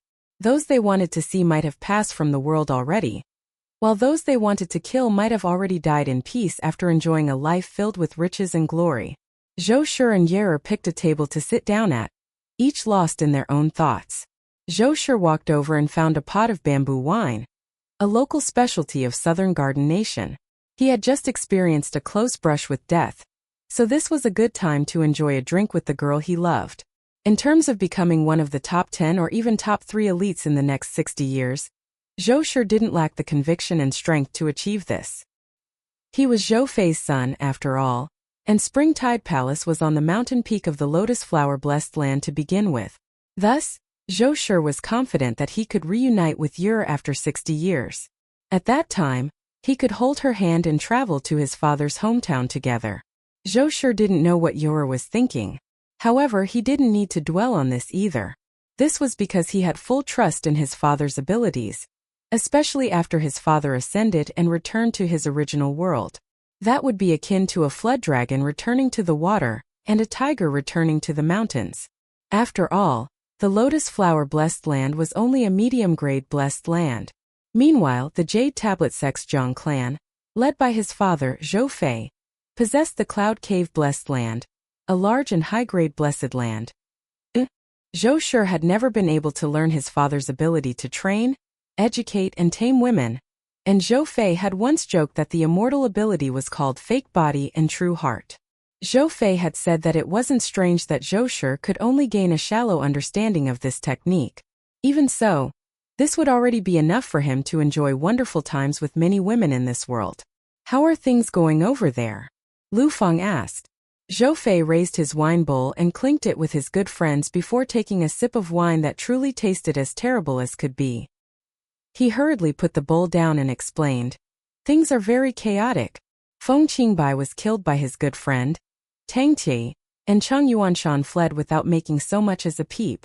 Zhong Qiu played a small trick and didn't engage in a life-and-death fight with Chan Ping'an, and he seemingly had another sparring session with the young boy after determining whose fist technique was superior. He helped Chan Ping'an stabilize his cultivation base, and because of Chan Ping'an's strange martial Dao, he almost shot to the barrier of the 6th tier in a single breath. Zhong Qiu noticed these unique things, so he slowly pushed Chan Ping'an back to the 5th tier punch by punch. While sparring, Zhong Qiu was likely able to verify some of his martial arts theories by observing Chan Ping'an's fist stances. If he manages to ascend from the lotus flower blessed land, there's no doubt that he'll become a 9th tier martial artist in the future. Zhou Fei subconsciously reached down to grab his bowl of wine. Upon recalling the horrible taste, however, he sighed and pinched his nose before downing a mouthful. Afterward, Ding Ying and Eugenie arrived at the scene. Ding Ying went to fight Chan Ping'an, while Eugenie went to fight Zhong Qiu. In my view, these two fights are the most dangerous and deadly out of all of them. They'll definitely result in death. Lu Feng casually pointed at Zhou Shi and Yer, sitting at the table behind him, saying, "As for Pink Vajrama Xian, the people woman, and also," smiley face, Chan Ping'an didn't actually harbor much killing intent toward them. However, I believe that he'll definitely kill these two if he's given the chance. This temperament. It makes him appear even more like a righteous and warm-hearted adventurer than Feng Qingbai. To say nothing of you and Tong Qingqing, the only other people in this world who are worthy in my eyes are Ding Ying and Eugenie. The others are only SOSO. Even if Zhong Qiu becomes a 9th tier martial artist in 40 or 50 years, so what?" Zhou Shi waved his hand and replied, "I couldn't care less about these things. I'll simply sit down here and wait for the second strike of the heavenly drum on Bull Mountain. When that time comes, I'll only leave with a single person, that young girl called Yer sitting behind you. So I'll have to leave Zhou Shi, my good-for-nothing son, in your care for the next 60 years. Lu Feng nodded and agreed to Zhou Fei's request. There was curiosity in his voice as he asked, "You don't intend to recruit Eugenie? You've known him for 60 years, so you ultimately have a better chance of recruiting him than Parasol Leaf Sect. Moreover, according to what you said, you're ranked 3rd, so you'll only be able to bring one person with you. And you've chosen this young girl from the demonic force. On the other hand, Eugenie can bring at least 3 people with him. Among Wei Xian, Lu Baixiang, Sui Yubian and Zhu Lian, which of them isn't an extraordinary and freakish talent?" Eastern Treasured Vile Continent's Jewel Small World was renowned for its ability to produce a myriad of qi refinement prodigies. Meanwhile, this lotus flower blessed land is renowned for its ability to produce martial arts prodigies. If you succeed in recruiting Eugenie, then that will be equivalent to the Jiang clan gaining 3 Zhong Qius at once. Zhou Fei raised a finger and pointed at Lu Feng, replying, "Say your conscience hasn't been completely devoured by a dog yet. You still understand how to consider problems for my benefit." Yer actively spoke for the first time, asking in a timid voice, "Palace leader Zhou, sword immortal Lu. Just what kind of person is Tong Qingqing?" Zhou Fei and Lu Feng turned a deaf ear to her question. Yer had failed to understand the lofty standing of the clan leader of Jade Tablet Sect's Zhang clan, who was also the owner of the Cloud Cave Blessed Land. At the same time, she also failed to comprehend the profound status of someone who could potentially become an 11th-tier sword immortal. If Yura were a member of the Lotus Flower Blessed Land's upper 10 elites, then perhaps she would still have some right to speak with Zhou Fei and Lu Feng. Of course, Zhou Fei and Lu Feng's responses were also as a result of their cold and indifferent nature. If it were Feng Qingbai or some other otherworldly immortal, perhaps they wouldn't be as difficult to approach. After Chun Ping'an unleashed his sword strike toward the city wall, on the westernmost side of the dead straight carriageway, there stood an old man whose long robe was completely torn open at the chest, revealing a deep and bloody gash. The old man did something surprising, raising his arm and removing his silver-colored lotus flower hat before casually throwing it to the ground. As for whether that flying sword would break free because of this and return to its owner's side, allowing his opponent to become more powerful, and whether losing the protection of this immortal treasure would cause him to lose an edge in the following battle between equally matched opponents, Ding Ying didn't care about any of these things. He rolled his sleeves up in a slow and careful manner. He thought for a moment before glancing down at the silver-colored lotus flower hat which he had always viewed as a bargaining chip. With a casual flick of his hand, he tossed it far away toward the imperial carriageway inside the capital of Southern Garden Nation. Ding Ying slowly walked forward, with his footsteps no different from that of ordinary mortals. He no longer possessed the mountain-like astral energy of immortals. Indeed, he was even willing to abandon his silver-colored Taoist hat. He was completely unarmed as he walked toward Chun Ping'an, yet he felt incredibly light. He had never reached this pinnacle state before. This was how a fight should be. After defeating the second most powerful person in the world, he would naturally remain as the most powerful person in the world. This was a very simple concept. However, regardless of how much people place value in such a fight, and regardless of how lofty and unattainable this was for most people, Ding Ying still felt like such a fight was too minor and too inconsequential. Ding Ying didn't care about such a fight at all. The true form of invincibility that Ding Ying desired was the ability to defeat the remaining 9 upper 10 elites in unison. He wanted to defeat all of them at once with his own strength. Because of this, his long life was accompanied by nothing but loneliness. Ding Ying would study the strengths of the myriad schools of thought, and elevate the level of other superior grandmasters' martial arts techniques. It wasn't the case that Ding Ying needed these skills and techniques to protect himself. Rather, Ding Ying had already made the necessary preparations long ago.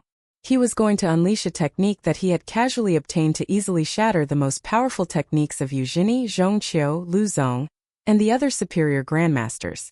Now, however, a huge surprise had suddenly popped up from out of nowhere. Ding Ying felt was only right. In this case, he didn't need to use those flashy but hollow techniques anymore. They were far too slow after all. What could he do if there was no suitably powerful opponent standing on the cultivation path in front of him? Even if Ding Ying stood there and waited, and even turned around to peer back, he still couldn't see the shadow of a second person. There was no one who could catch up to him, and no one who could walk alongside him. Thus, he was accompanied by nothing but loneliness. Ding Ying walked forward all alone, yearning to rival and defeat this heaven and earth. However, that young otherworldly immortal called Chun Ping'an had come at just the right moment. With this stepping stone, Ding Ying could climb even closer to the heavens. Ding Ying roared with hearty laughter as he quickly strode forward. Chun Ping'an gripped his sword, with a searing sensation flowing through his palm. However, his hand wasn't burned by the sword chi at all. Instead, he felt like his second sword strike could be even quicker. Atop the city wall to the south of Southern Garden Nation's capital, from the gaping hole in the city wall to the westernmost side of the city wall, the entire carriageway was flooded with a torrent of churning and snow-white sword chi. Meanwhile, standing on the westernmost side of the city wall, Ding Ying threw punch after punch as if he were a deity from the heavenly court unleashing punishment toward a large mountain. His fists tore through the surging sword qi, causing it to splash into the surroundings. And just like that, Ding Ying strode forward against the flow, slicing through the sword qi as if he were slicing through butter. Before sneaking into the prince's residence, Empress Zhou Shuzhen, also the pagoda leader of Reverence Pagoda and a spy from Mirror Heart Hall, had hidden herself in the cool shadows of someplace and gazed toward the intense battle taking place atop the city wall to the south. She couldn't help but sigh with emotion. The battle between Ding Ying and Qian Pingyan was earth-shattering. Even if one flicked through the most dust-laden secret documents stored inside the Reverence Pagoda, one would discover that it had already been many cycles of 60 years since such a paramount and astounding battle had taken place in the Lotus Flower-blessed land. This was a fight between only two people, yet it appeared as if it were a battle between two armies of heavy cavalry along a battle line that stretched for thousands of kilometers, causing plumes of yellow sand to fly through the air. Wei Xian, the founding emperor of Southern Garden Nation, had been invincible during his time. Afterward, Liu Baixiang had also achieved invincibility, relying on his own power to suppress and stifle the entire cultivation world for 60 years. The female sword immortal Sui Yubian had reached such levels of invincibility and loneliness that she could only soar upward on her sword and attempt to ascend with her physical body. Finally, the martial arts maniac Zhu Lian had chosen to become enemies with the world, battling against the remaining 9 members of the upper 10 elites. Moreover, he managed to kill more than half of the grandmasters from the list of upper 10 elites. This time, however, Ding Ying had come across a young otherworldly immortal called Qian Pingyan. It was as if they were the sun and moon competing for glory in the lofty heavens. Everyone else could only crane their necks and look up, expectantly waiting for the final outcome. There were also times when she would gracefully leap onto the crossbeams, appearing like a colorful robe as she drifted forward. It wasn't suitable for her to appear in the prince's residence. Even though she was the empress of Southern Garden Nation, she wasn't actually the birth mother of the crown prince and the second prince.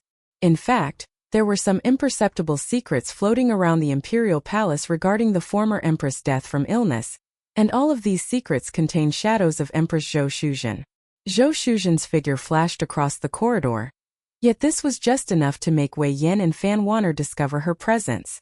The two of them jumped down from the roof ridge and came face to face with the empress whose beauty was renowned far and wide. Fan Wanner was feeling slightly curious and anxious because Zhou Shuzhen had shown up suddenly. Moreover, the empress had chosen to appear in front of Prince Wei Yan while she was still present. In fact, Zhou Shuzhen was none other than the senior sister who had found Fan Wanner and brought her to Mirror Heart Hall back then. Afterward, Zhou Shuzhen had quickly assumed the identity of a palace girl meticulously woven together by Mirror Heart Hall. She had seamlessly entered the imperial palace of Southern Garden Nation and slowly climbed to the position of empress. There was exasperation in Zhou Shuzhen's voice as she said, "The situation is tense and there's no time to wait anymore. It's your senior sister's fault for not completing her task properly, and it's also old Demon Ding's fault for appearing at such a coincidental moment." Wei Yan looked at his mother empress, before turning his gaze to Fan Wanner. There was heavy fog hanging over his heart. He didn't mind going through thick and thin with Fan Wanner to defeat his younger brother, who was being supported by the demonic forces Yur. Afterward, he would approach the throne step by step, eventually becoming emperor and finally working together with his empress to unite the 4 nations. However, what if the entire Wei clan of Southern Garden Nation was already being twirled around the little fingers of these women from Mirror Heart Hall like a mere plaything? What would it matter even if he ascended the throne and put on the dragon robe? Zhou Shuzhen had no time to care about Prince Wei Yan's growing ambition to become emperor, and she looked at Fan Wanner and explained in a frank manner, "Apart from becoming the empress, Master also sent me to the capital of Southern Garden Nation for another purpose. I was tasked with obtaining that azure dress, and I needed to obtain it neither too early nor too late. I have to obtain it during the endgame stages of the current 60 years. However, I don't dare to get too close nor show myself in front of old Demon Ding at all, lest I offend and anger him." Zhou Shuzhen offered Fan Wanner an apologetic smile and continued with a bitter expression. "Thus, I had no option but to settle for the next best option.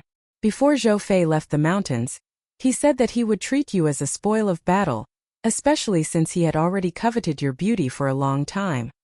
When I learned of this, I purposely had someone reveal a secret to Spring Tide Palace, saying that you're intent on obtaining that azure dress. Sure enough, Zhou Fei directly visited Monk Yunyi in Vajra Temple to obtain the azure dress. Because of Zhou Fei's temper, he'll definitely be willing to offer the azure dress to you once you fall into his hands and ask for it, regardless of what his original intentions for obtaining the dress were. Fan Wanner was still extremely confused and she asked, "So what if I obtain that azure dress? Perhaps I'll experience a stroke of fortune after obtaining one of the 4 greatest fated opportunities and ascend from this world? But didn't senior sister say this to me before? About Master's warning and how I wasn't allowed to deliberately seek fated opportunities for the sake of ascension. Yes, and it's a shame that Zhou Fei has given that azure dress to the demonic forces without a second thought," Zhou Shuzhen revealed. "Things have already come to this. But thankfully Master predicted this outcome as well." She solemnly took out the small copper mirror and explained, "Master told me to hand this mirror to you when this happened." Fan Wanner accepted the mirror and turned it around in her hands, examining it from all angles. However, she couldn't find anything special about it. Zhou Shuzhen shook her head and said, "I've carefully studied it for many years, but I couldn't find anything peculiar about it either. It seems as if it's just an ordinary mirror." Zhou Shuzhen turned to Wei Yan and said with a smile, "Your Highness, there's no need to worry about becoming a puppet of Mirror Heart Hall.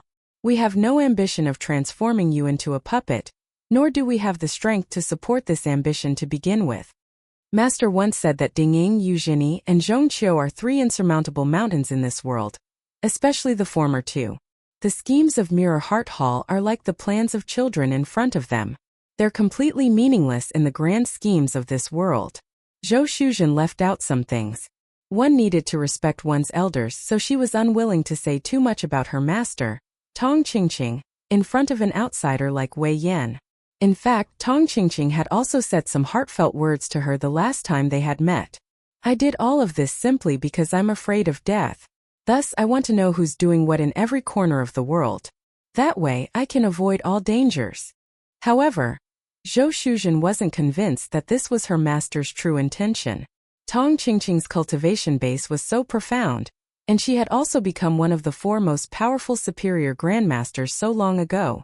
Others might be unaware of her master's martial arts talent, but Zhou Shuzhen was well aware that Tong Qingqing's martial arts talent was second to only old Demon Ding.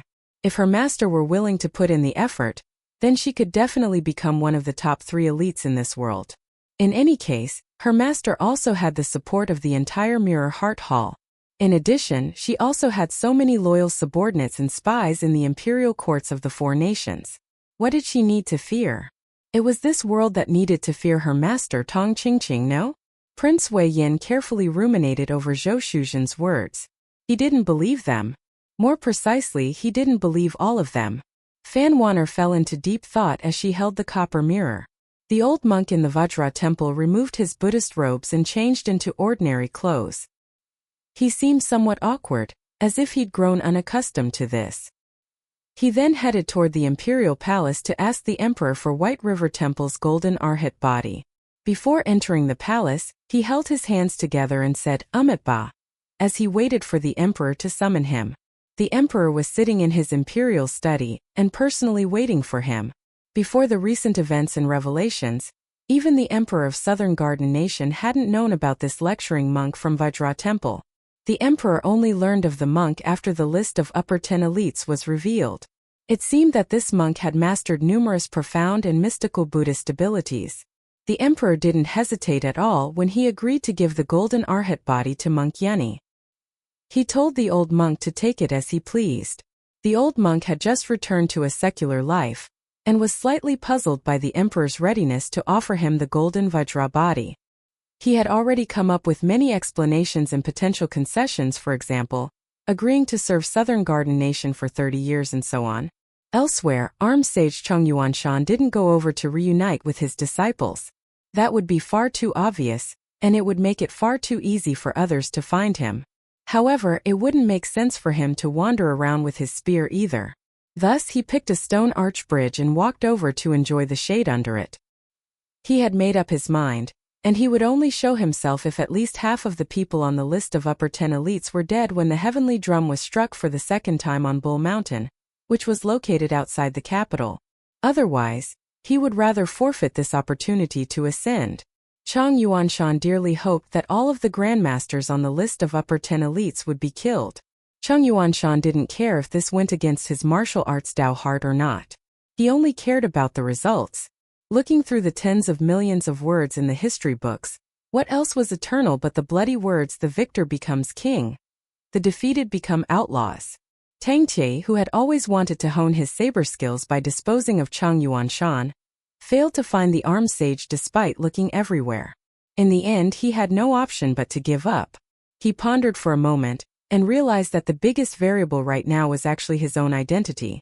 Things would become very troublesome if it was revealed that the Dragon General of Northern Jian Nation was leisurely wandering around the capital of Southern Garden Nation. Even though the relationship between the two nations was relatively good, Southern Garden Nation had long since revealed its grand ambitions and its desire to unite the four nations. That being the case, Tang Tie wasn't silly enough to believe that he would be politely sent out of Southern Garden Nation. Either he surrendered to the Wei clan and served them in the future, or he would die a violent death in the capital. Personally speaking, surrendering to Southern Garden Nation naturally wouldn't be a good outcome. However, it wouldn't necessarily be a terrible outcome either. After all, Southern Garden Nation was the most powerful nation with the strongest troops and healthiest horses. However, all of Tang Tie's power and relationships were in Northern Jian Nation. If he surrendered to Southern Garden Nation, then his clan, his wives and mistresses, his military power, and his reputation would all vanish into nothingness. Moreover, just how much respect would the scholarly officials and military generals in Southern Garden Nation show to him, an outsider? Tang Tie was a powerful and courageous elite, after all, and as a pillar member of Northern Jian Nation who was still yet to reach 40, he clearly possessed more resolve and bravery than the aging armed sage.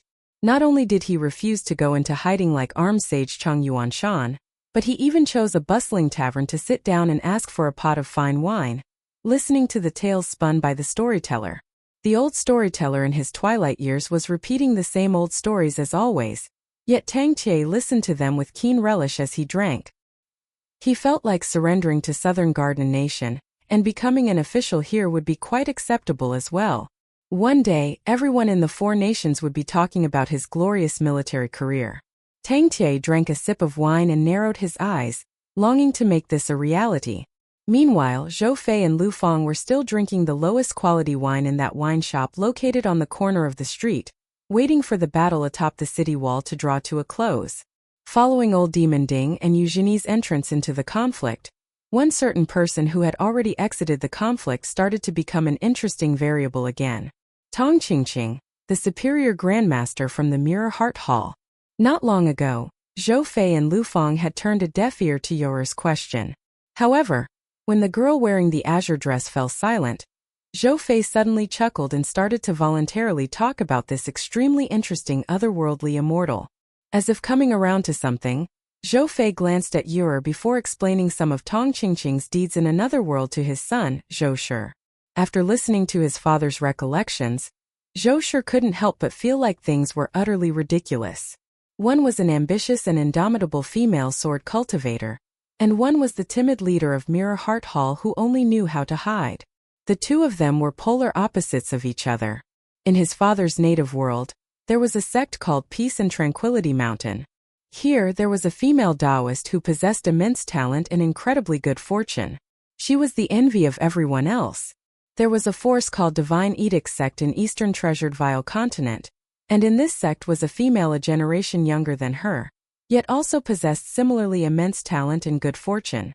Thus, she was often regarded as the second coming of the female Taoist. The female Taoist was innately considerate, warm-hearted, extremely upright and unyielding.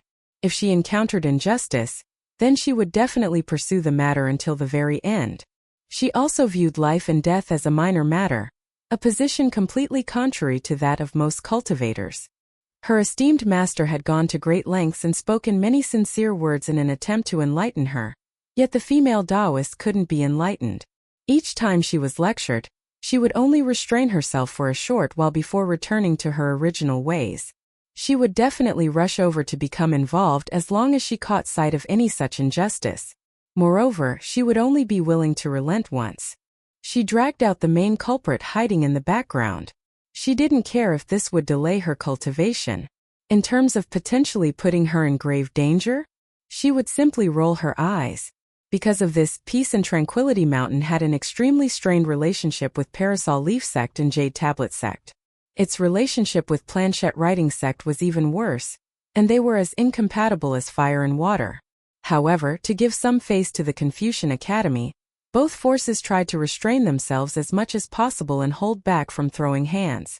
The female Taoist meddled and fought wherever she went, yet she was surprisingly able to pull herself back from the brink of death every single time, eventually advancing to the 10th tier, the nascent tier. Such was the remarkable nature of this that even the reclusive Grand Elder of Peace and Tranquility Mountain, the only remaining Grand Elder who had made humongous contributions and the Grand Uncle Master of the current sect leader, was astonished. A whopping 9 Golden Core tier cultivators and nascent tier cultivators were in Peace and Tranquility Mountain, cultivators whom mortal humans regarded as Earth immortals. This was unrivaled in the continent. However, there was surprisingly not a single 11th tier cultivator in the sect. There was only one at the 12th tier, the immortal tier, holding up the entire sect, the reclusive Grand Elder. Looking at Parasol Leaf Sect and Jade Tablet Sect, however, these sects had both immortal tier cultivators and unpolished Jade tier cultivators. As for Planchette Writing Sect, they had the husband and wife who were both at the unpolished Jade tier. At the very least, these 3 sects were able to raise future generations and avoid a huge gap in power between the older and younger generations. Thus, it was of critical importance whether the female Taoist from Peace and Tranquility Mountain could advance to the upper 5 tiers or not. Once she successfully advanced to the unpolished Jade tier, her innate fortune would be such that her eventual achievements would even suppress that of Wei Jin from Eastern Treasured Vile Continent's Wind Snow Temple. Such a powerful individual would be as rare as phoenix feathers and dragon horns, even in Middle-earth Divine Continent. This was because the Great Tao was within reach for them. This was something that everyone could see clearly. To put it simply, such an individual would have the chance to one day stand near those 10 people or perhaps even replace one of them. Moreover, currently among those 10 individuals was the Great Heavenly Master from Mount Longhu, the leader of White Emperor City, and most recently promoted Martial Goddess Pei Bei from the Great Duan Empire. Apart from these 10 people, the remaining 8 continents of Majestic World naturally had rankings for their own supreme elites as well. For example, there was Chun Chunin from Southern World Continent's Pure Confucian Chun clan, and the so-called God of Wealth from Pure White Continent. When compared to Middle-earth Divine Continent, however, the overall cultivation level of the remaining 8 states was still far inferior. The skinny little girl carried a large stack of books in her arms as she swiftly ran out of the courtyard and through the streets and alleys. She was still little, yet she had already come across many bad people doing many bad things. Some bad things were done toward other people and some things were done toward her. She had also come across the occasional good person, yet none of them had managed to enjoy good karma for their good deeds. In fact, some good people had even turned into bad people. She had once come across an old maniac wandering around the streets with a lantern even though it was day. He had muttered that the world was too dark, so he wouldn't be able to see the streets or people if he didn't carry a lantern. She had run away as quickly as she could, all the way until she was drenched in sweat.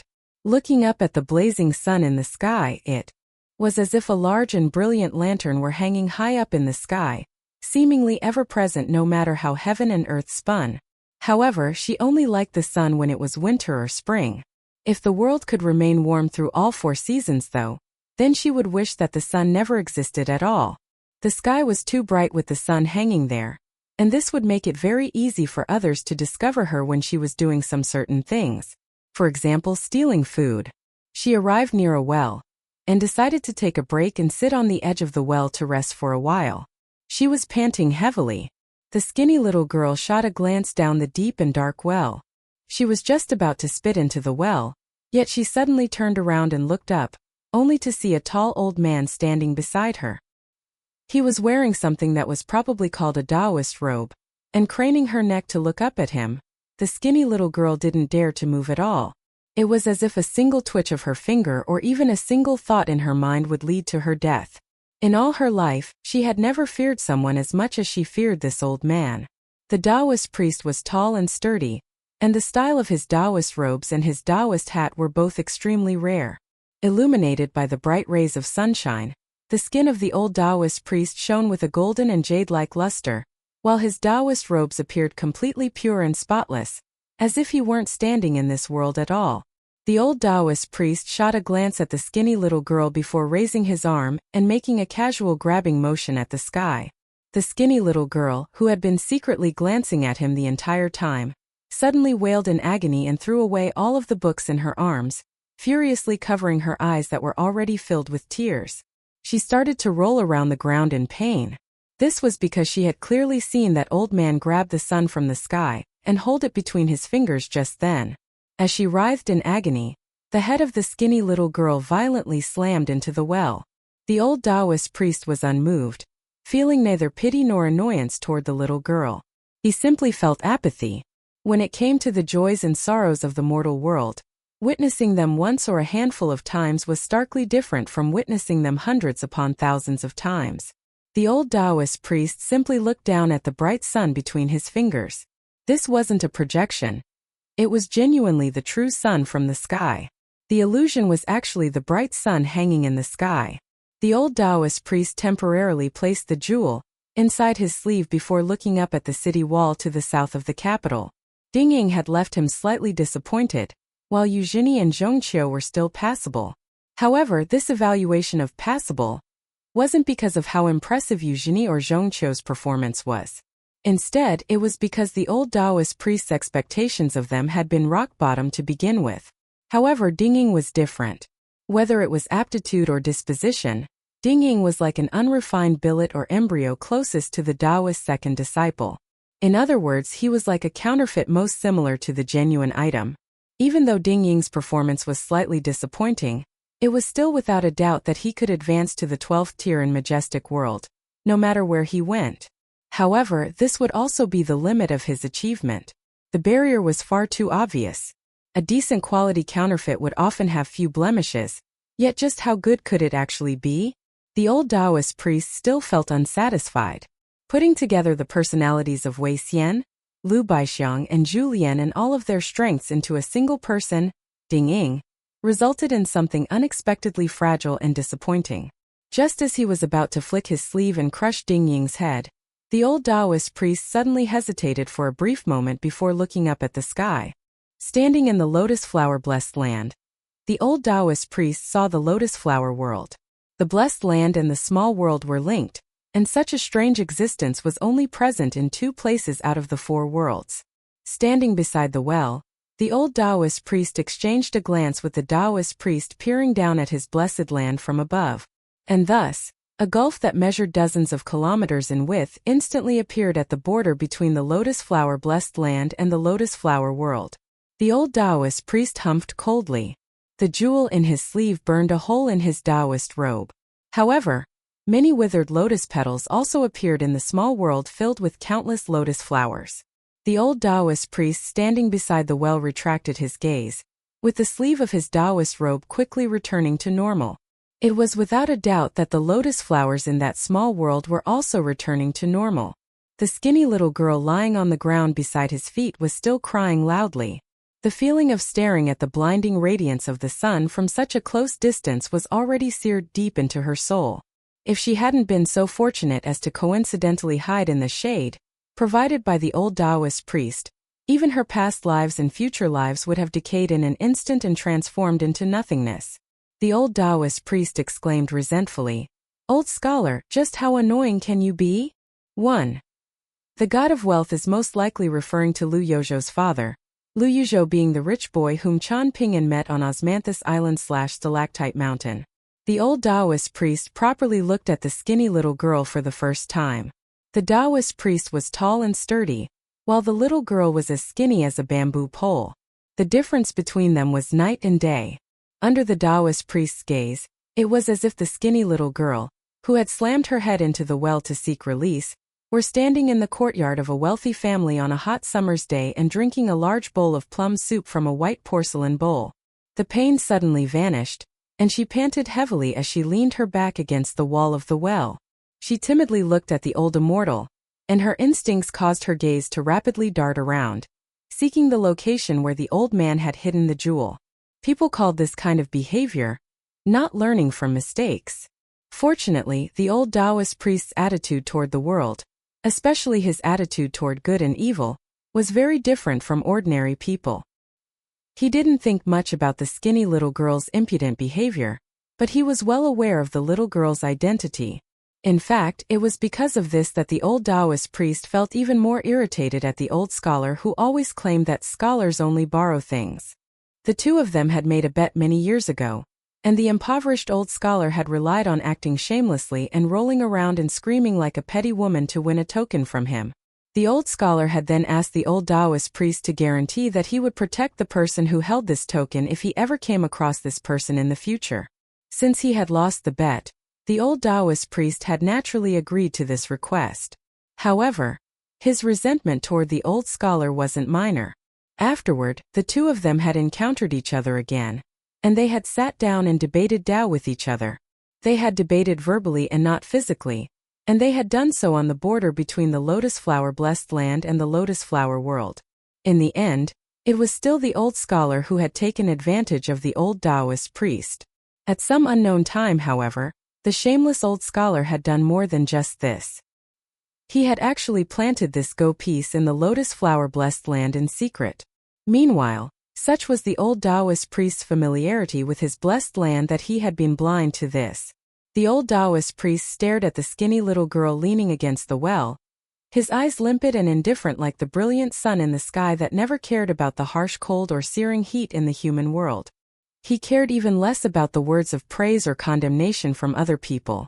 In just a few seconds, the old Taoist priest had already observed the entirety of the skinny little girl's life. Sure enough, it was just as he had expected. The old Taoist priest then glanced at some large residence before humping coldly. His resentment eased a little, and he pondered for a brief moment before reaching an understanding of the old scholar's rough plan. He calculated the possibilities in his mind, and felt was indeed doable. However, the old Taoist priest also felt a rare sense of hesitation. He turned around to look at the city wall to the south, and an expression of slight astonishment spread across his face as he did so. He lightly snapped his fingers, striking the skinny little girl's glabella and causing her to freeze to the spot. He then flicked his sleeve, causing ripples to appear around the well. The old Taoist priest stepped forth and vanished from sight. Within a radius of 3 meters, the river of time started to flow in reverse, including within it the skinny little girl as well as a myriad of fine matters that couldn't be seen with the naked eye. Even the regulations of heaven and earth started to flow in reverse. The scattered books flew back into the skinny little girl's arms, after which she returned to the edge of the well, and the moment when she had wanted to spit into the water. She was slightly puzzled, and an unexplained sense of terror suddenly welled up in her heart. She shook her head, and she ultimately didn't dare to act so atrociously. Hugging the stolen books in her arms, she jumped off the well and sprinted away, as swiftly as the wind. Bull Mountain was located 10 or so kilometers to the south of the capital. Atop the severely damaged city wall, several grandmasters had hurried over to admire this newly created battlefield ruin.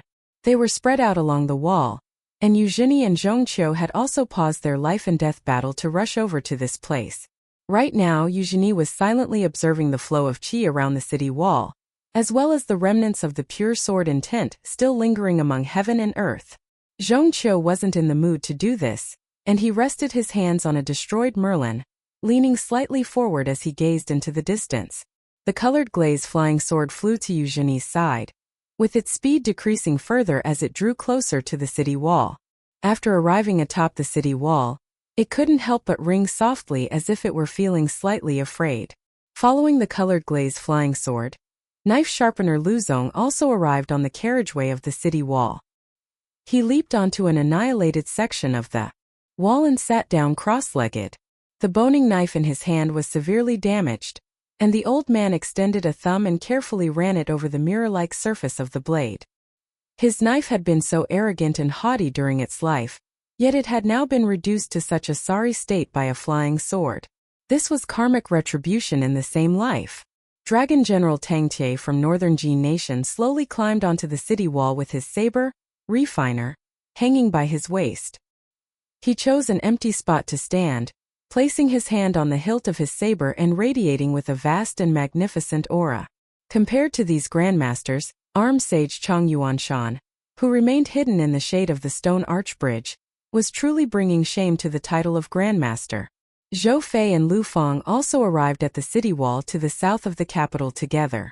Behind them there was Zhou Shi as well as Yu, who was wearing wooden clogs. Fan Wanner from Mirror Heart Hall also climbed onto the city wall carefully.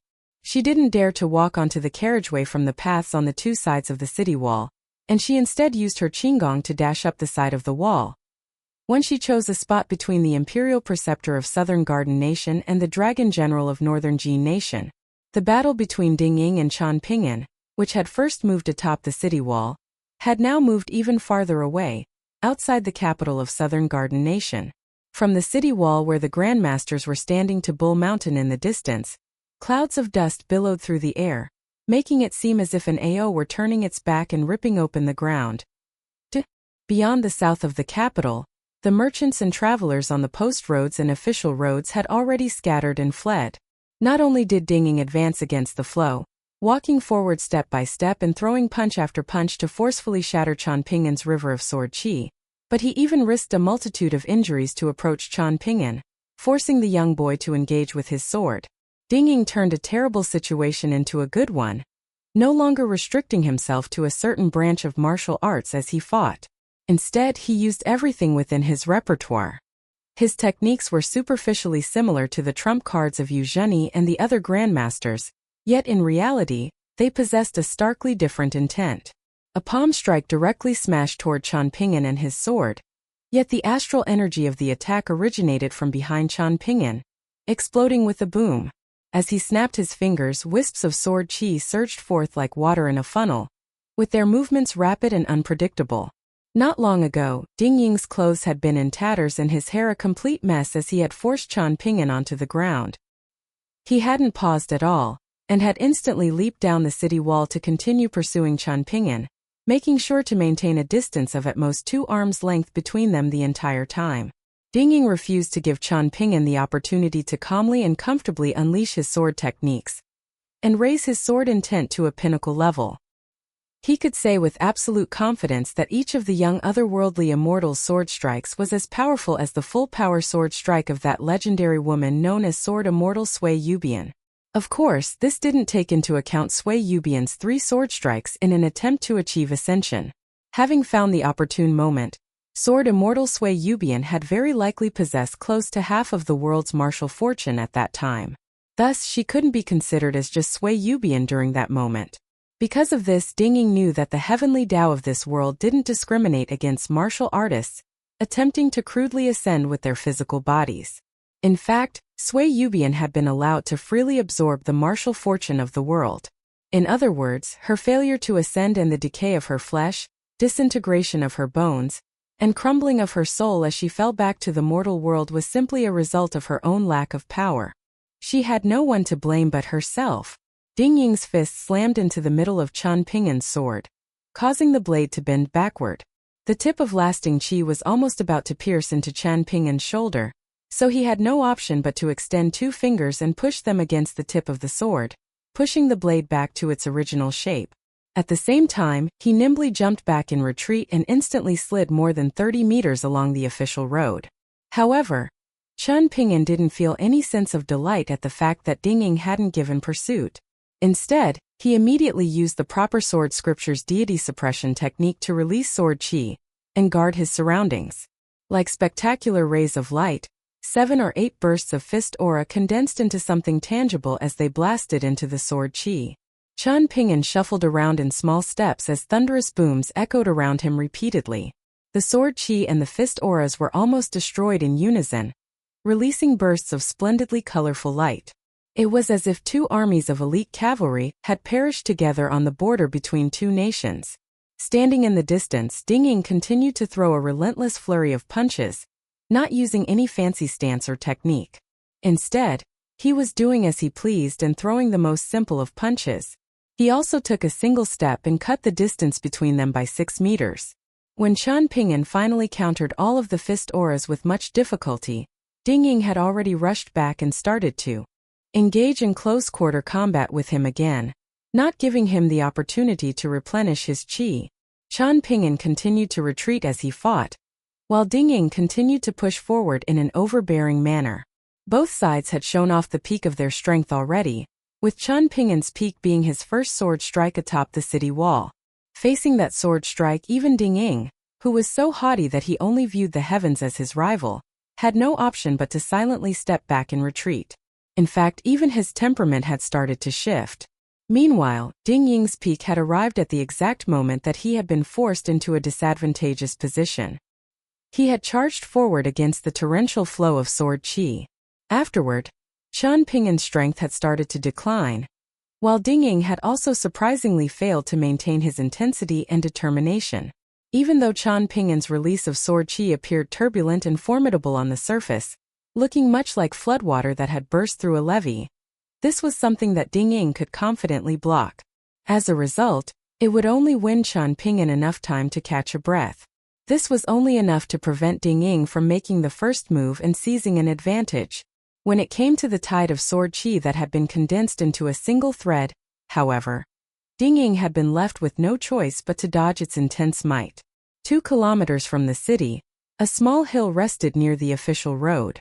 Ding Ying flicked the tip of lasting qi away using 2 fingers before suddenly smashing Qian Ping'an's chest with his palm. Qian Ping'an crashed into the small hill like a kite with a broken string.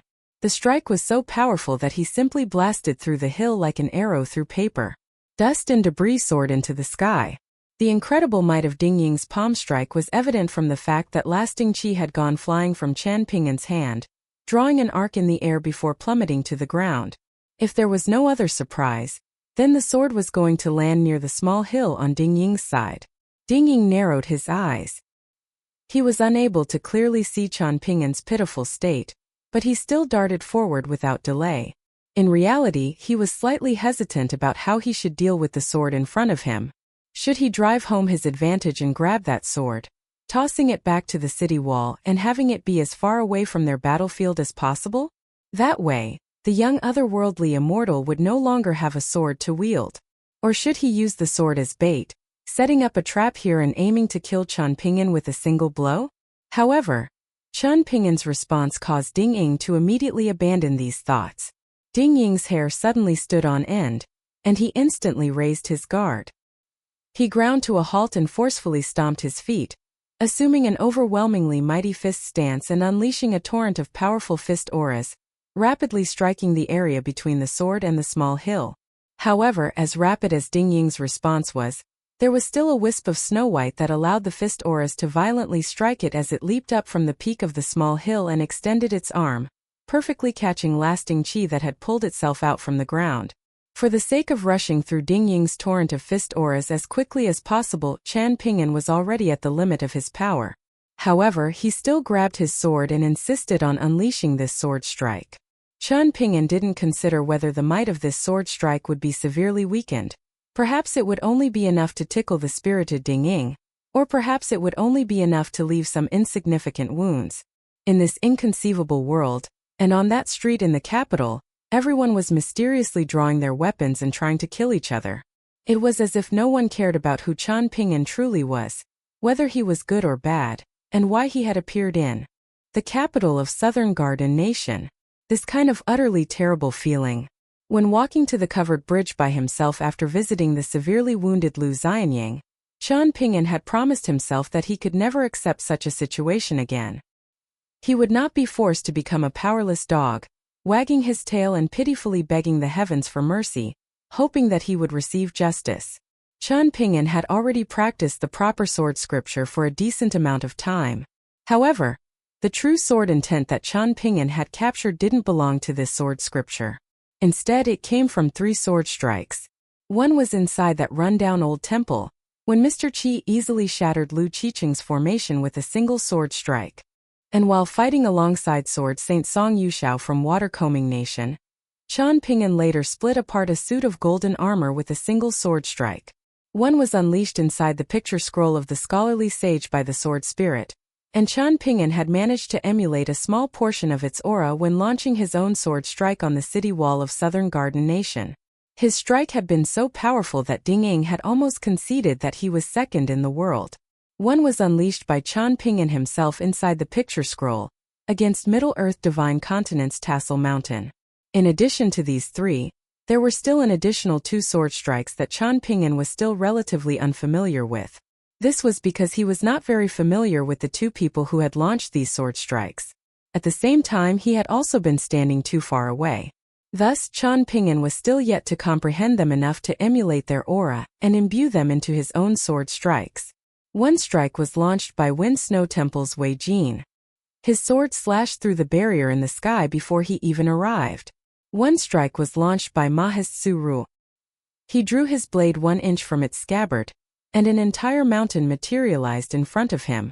Holding lasting qi in his hand, Qian Ping'an was going to emulate the sword strike that Qi Jingchun had unleashed with his locust wood sword. Back then, Qi Jingchun had casually shattered Lu Qiqing's White Emperor City Chaos Origin formation. A hint of hesitation surfaced in Ding Ying's mind again. It was a familiar sword strike, one that carried with it the magnificent might of the heavens. He had retreated on the city wall, so was he going to retreat again this time? In the sky high above Ding Ying, a person and a sword soared through the air. Qian Ping'an slashed down. A golden thread appeared between heaven and earth.